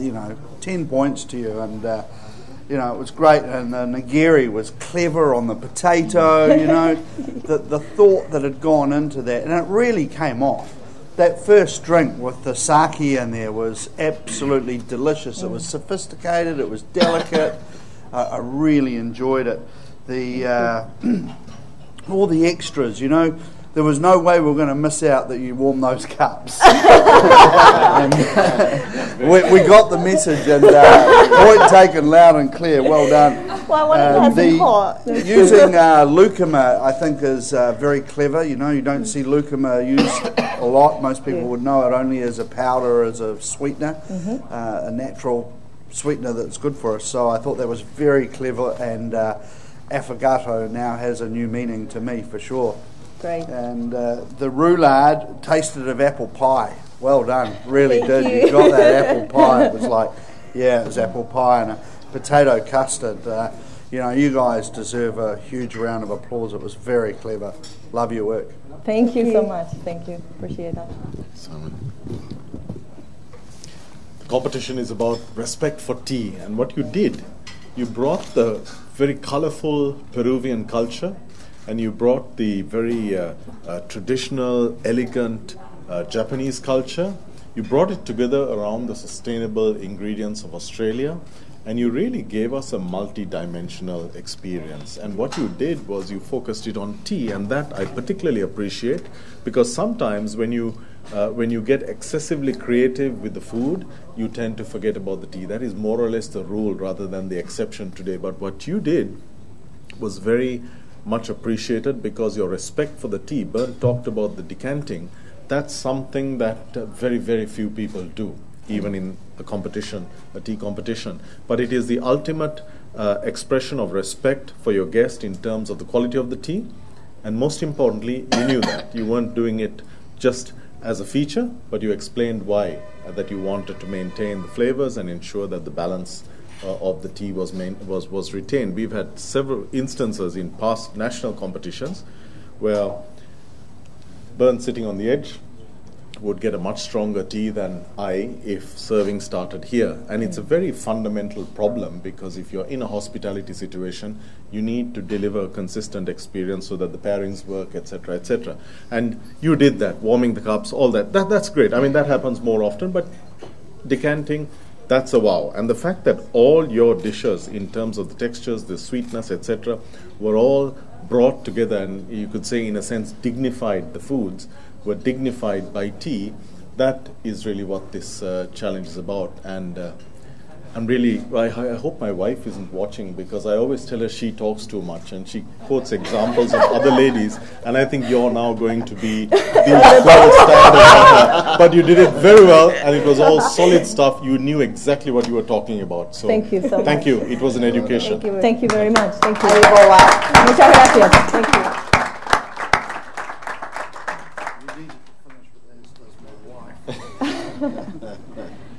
Whew, done. Well done. Well done. Okay. Well.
we have with us here today Mr. Jean-Marc Dizerens, who's from the Shangri-La Group, right?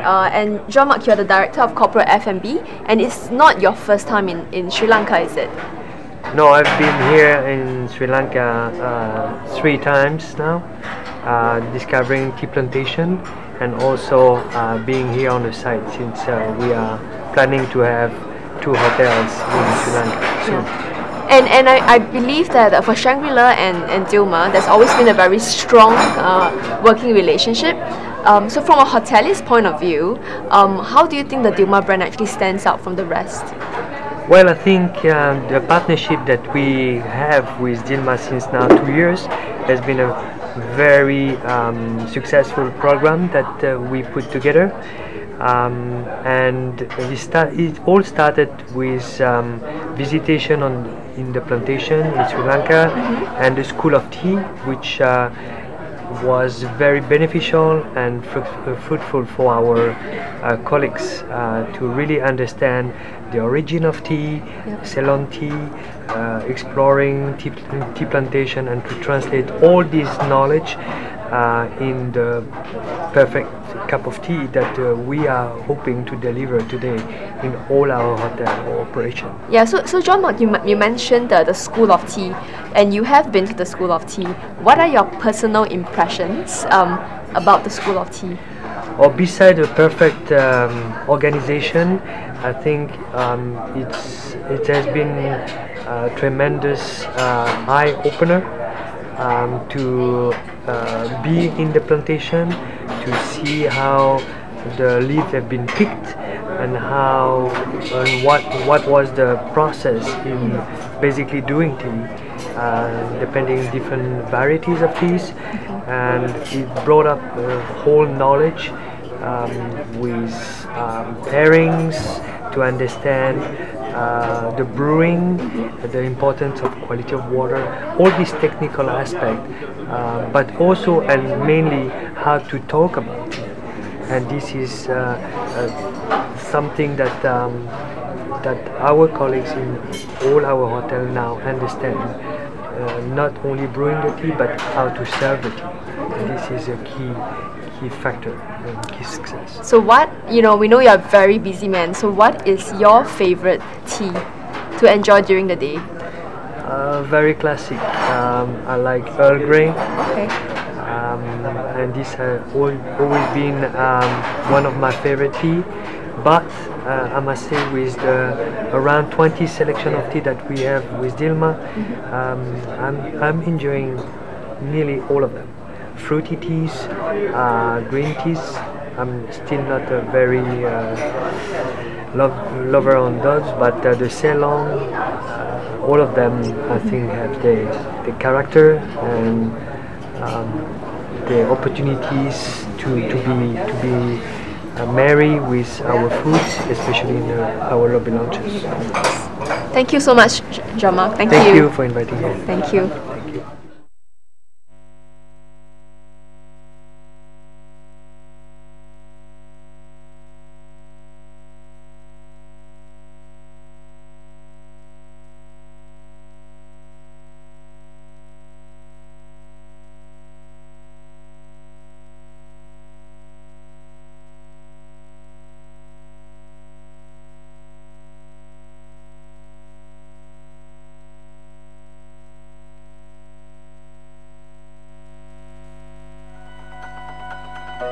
Forget scones and cucumber sandwiches. This is the 21st century. We are seeing sweetness captured with different teas. We are seeing tea used in unique ways, integrated into different regional cuisines. This is exactly what we've been looking for.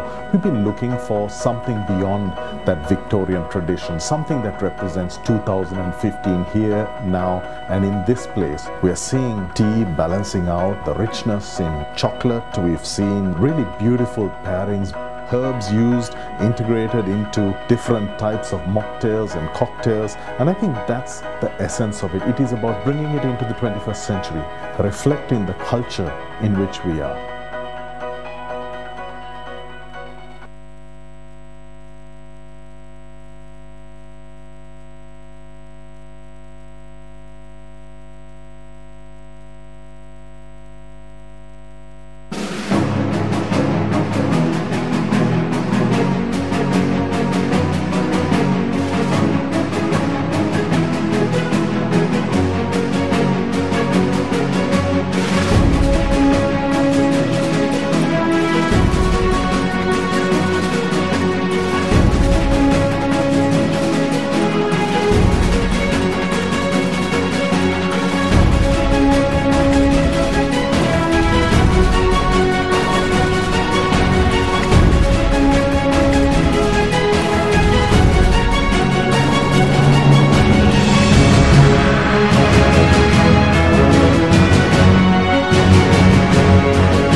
So for the Dilmah Real High Tea Challenge finals, we have many special guests and media as well. So we have with us here today Lucy Morgan, all the way from UK, right? That's right. Thanks for being here, Lucy.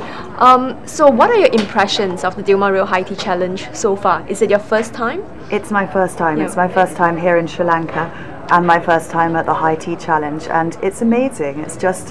It's really opened my eyes. I used to think tea was scones and sandwiches, and it's just not what I've seen this time. Wow. And that means a lot, you know, because we know you travel a lot and you have been to a lot of fine dining restaurants. That's right. So anything that has impressed you in the last few days? Any favorite teams? Well, I have to be loyal because I write for a Hong Kong magazine. So the two Hong Kong teams, Island Shangri-La and Cricket Club, and also MGM Macau were my favourites because what they did really related to my travels in Hong Kong and Macau and my home in UK with the Hong Kong Cricket Club and their amazing table display about the handover. I loved it. It was just great. Yeah, we had some really great themes and concepts floating around. So how has this whole experience also, has it in any way shaped your perception of the high tea culture? Because especially when you come from the UK, which is where high tea originated from. That's true. I don't know if I'll sound like a traitor if I say it has. Maybe I will. But yeah, certainly I think that it's possible to retain the tradition of the high tea, but yet to make it more modern. And so, for example, MGM had this incredible molecular dish where they piped smoke into a box full of cinnamon and spices, and then you lifted the lid of the box and this incredible scent came out. And in there was a little test tube and you had to suck out this molecular cream in the middle, and it was just, that's not anything I've ever seen in a high tea in the UK, I have to say, but it was brilliantly executed. Okay, good to hear that from a British yourself. So thank you very much for being here with us. Thanks for having Lucy. me. Thank you. Thank you.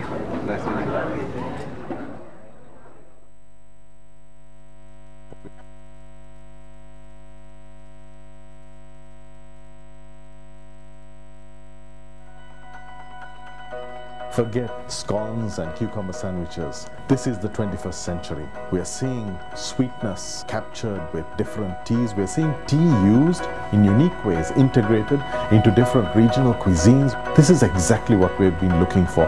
We've been looking for something beyond that Victorian tradition, something that represents 2015 here, now, and in this place. We are seeing tea balancing out the richness in chocolate. We've seen really beautiful pairings, herbs used, integrated into different types of mocktails and cocktails, and I think that's the essence of it. It is about bringing it into the 21st century, reflecting the culture in which we are.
Today we are in Paris, the home of the most beautiful culinary trends.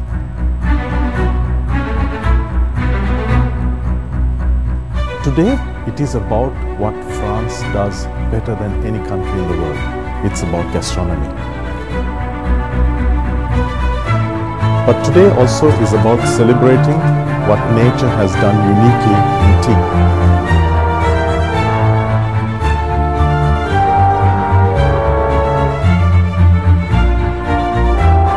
I really like the way you respected the tea and the way you brewed the tea. What you did here, as Chef Bernd mentioned, it was very nice because high tea is also about the theatre and the experience.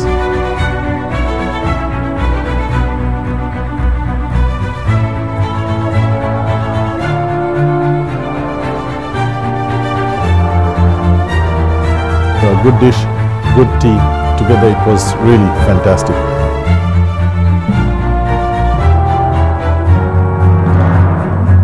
You explained the teas well, the theory behind it, the location. It was really.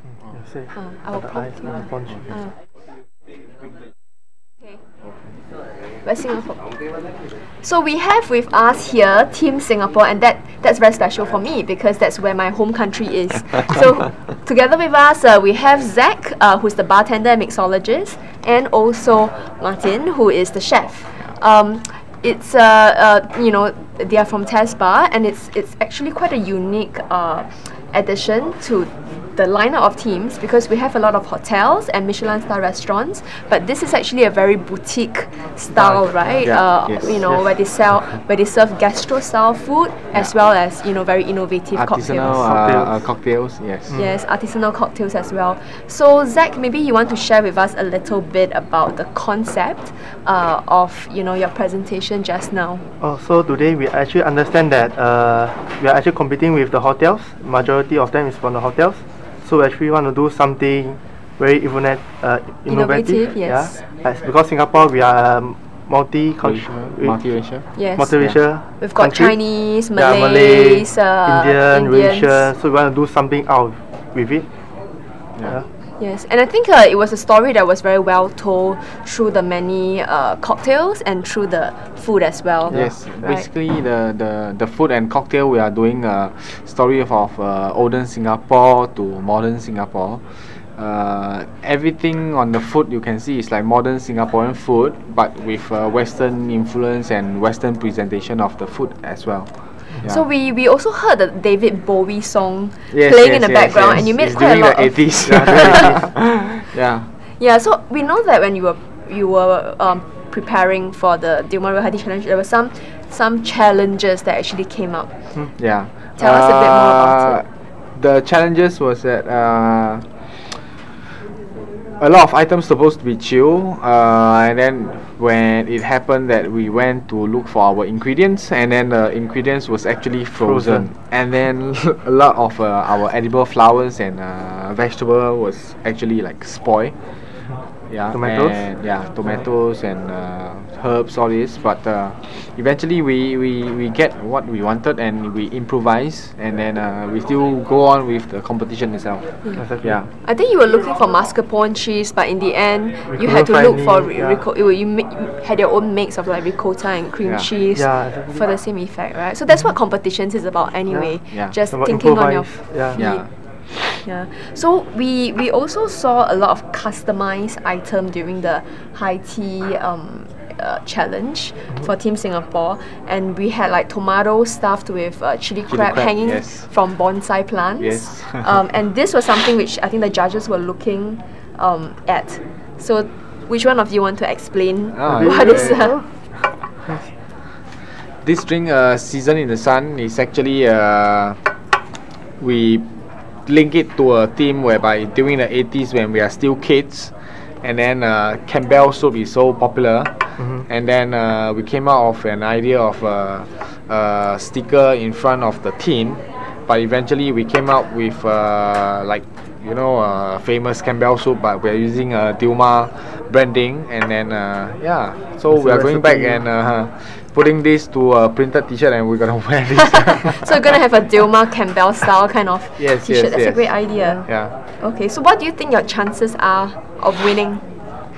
I believe that I would say we believe that every team, they got their own specialties, and everyone got their own different style, and I think we are Singaporean and we are unique, and most likely maybe we can stand out from the crowd, and that's what we are. And yeah, I think you definitely stood out from the crowd with your innovation, and I heard some of the judges actually came up to you after the competition and asked for your name cards, and they said they would visit Test Bar when they reach Singapore, when they visit Singapore. Yeah, actually we are very, very honored that if they were to drop by, and they will remember us, and then they will come to Test Bar and Kitchen and look for us, and we're going to take care of them. Yeah. Yeah, I think that's great. I hope I will be there too. Yeah, sure. Okay, thank you guys. Thank you, Jenny.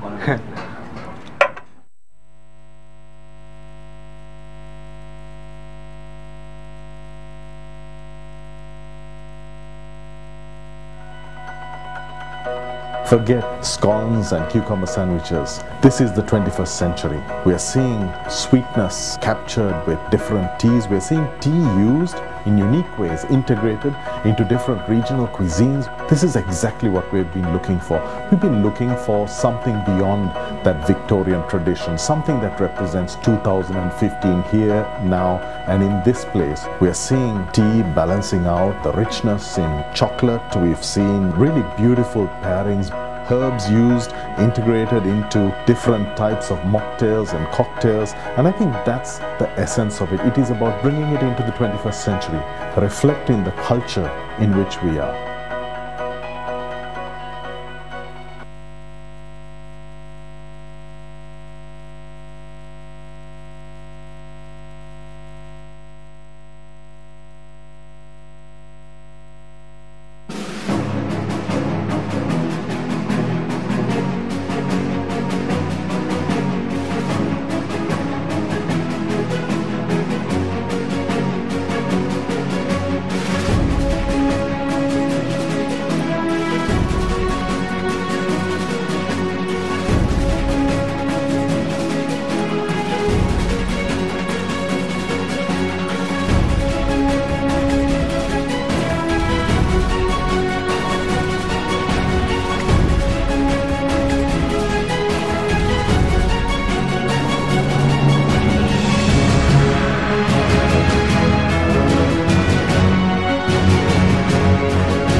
Today we are in Paris, the home of the most beautiful culinary trends.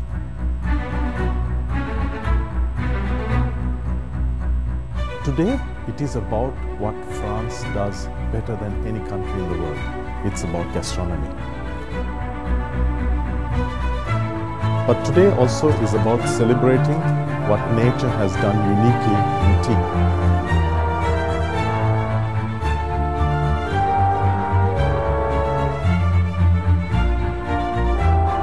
I really like the way you respected the tea and the way you brewed the tea. What you did here, as Chef Bernd mentioned, it was very nice because high tea is also about the theatre and the experience.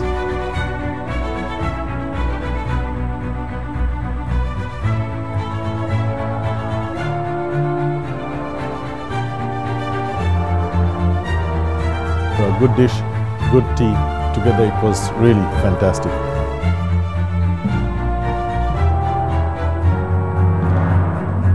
You explained the teas well, the theory behind it, the location.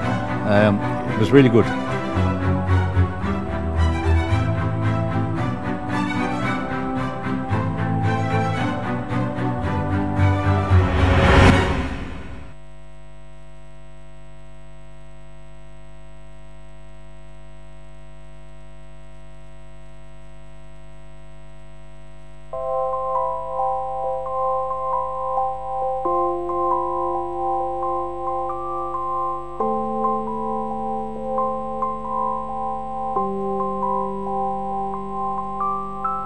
We're in Dragon City, we're in Hong Kong, and we're looking today to styles that are so contrasting that they're going to be as varied as tea itself. You've got fantastic hotels, global properties, the top chefs. It's going to be amazing.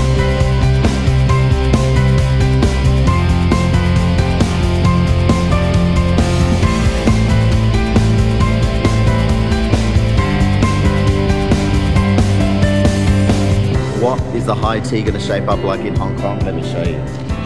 A party. I think we're in for a huge challenge here. The competitors are very keen, and the thing that I've noticed here is the table designs are probably some of the most creative I've seen. So as the day goes on, and as I get larger and larger and taste more beautiful Dilmah tea, I'm sure by the end of this day, the memories will stay with me forever. The competitors used this product and absolutely took it to the limit. We were most impressed.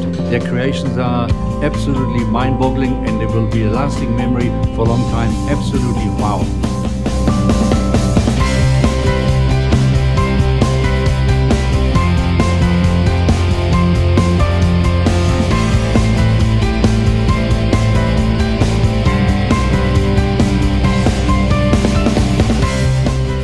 There was lots of pressure, but you worked really well together. You've taken high tea and said, this is how we do it in Hong Kong.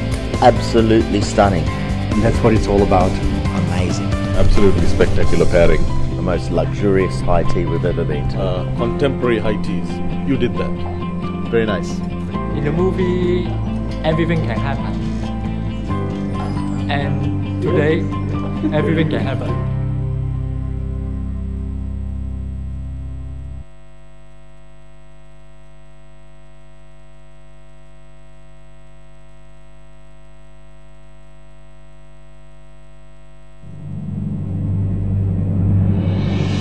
Welcome, gentlemen.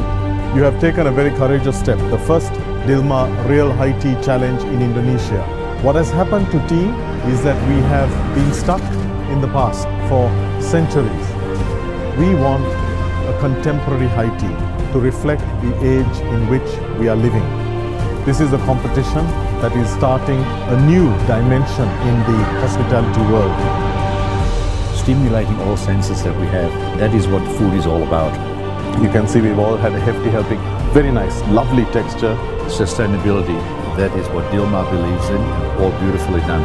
The menu, the notes, the rationale. I think overall, excellent presentation. We haven't seen it for a long time. When you brew tea for mixology or for gastronomy, break the rules.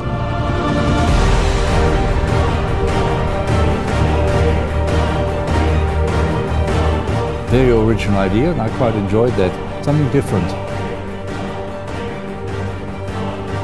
It paired very elegantly with this beautiful dessert. Very nice. So today and yesterday, I was enriched by culture, by traditions. Together, wow. I like your choice of ingredients, additions. Great presentation. Really elegant, nice, moist, beautiful. You put the tea on the menu first, and then the food.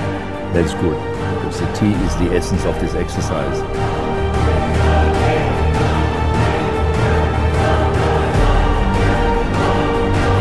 The Dilmah Real High Tea Challenge. We're on our way to the global finals.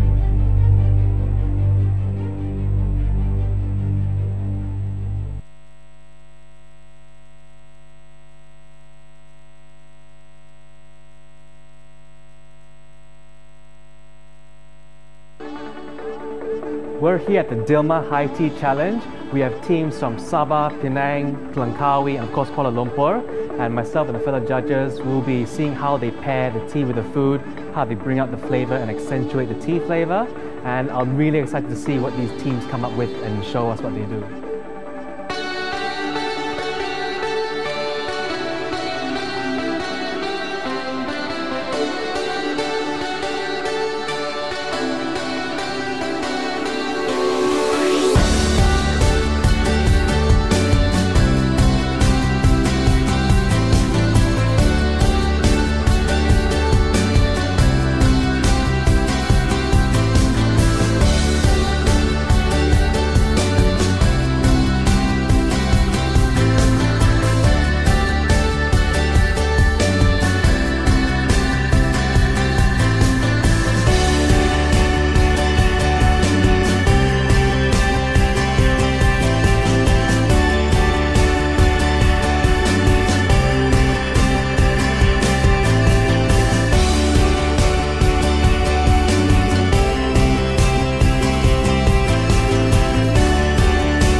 Tea has been revered for millennia. What we're doing is we're bringing tea to a new generation in a new way. Not only tea that is good for you, tea that brings friends together, but also tea that is luxurious, indulgent, and pairs beautifully with gastronomy. And that's what the Real High Tea Challenge is about.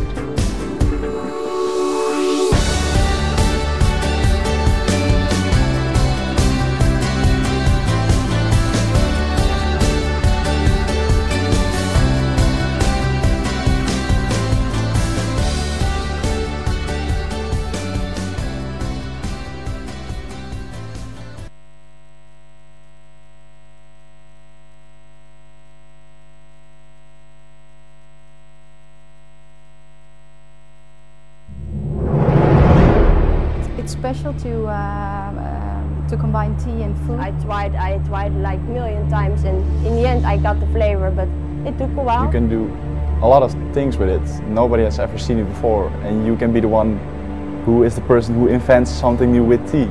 To be in a global competition against the best chefs in the world. We are tea inspired in the Netherlands. We are bringing the Dilmah Real High Tea Challenge to the place that brought Europe its tea traditions. In Holland, we're looking for fresh, new techniques. We're looking for a fresh take, the 21st century real high tea.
We were really privileged that on our high tea journey we were joined by a chef, a cook who needs no introduction, Simon Galt. Simon, if you could share a few words.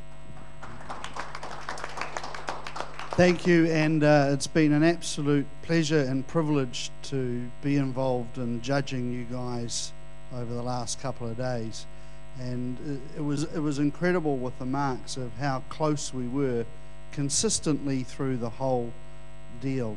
And my question was quickly followed, generally, was how did we go against Australia? And you know, I'm really delighted to tell you, am I allowed to, can I tell them? I can. That New Zealand had the same number of people as Melbourne in the competition, and we scored right on a par with them. And Melbourne was the top state in Australia. So well done, New Zealand. Somebody's going to go to Sri Lanka to represent our country, and to know that we're up there is a mighty fine start.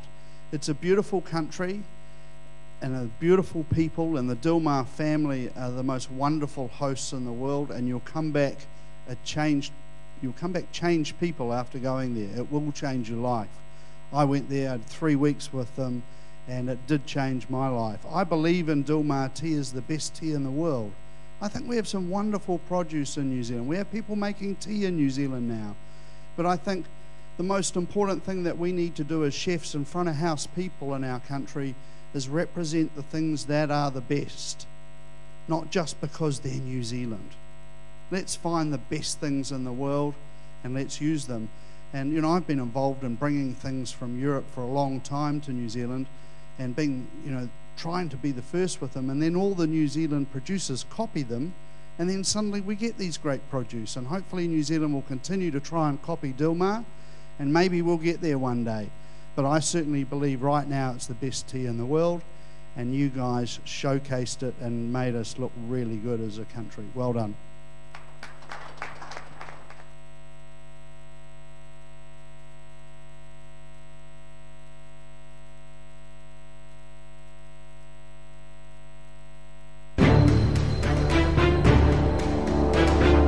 I think maybe the winning formula is we're trying to be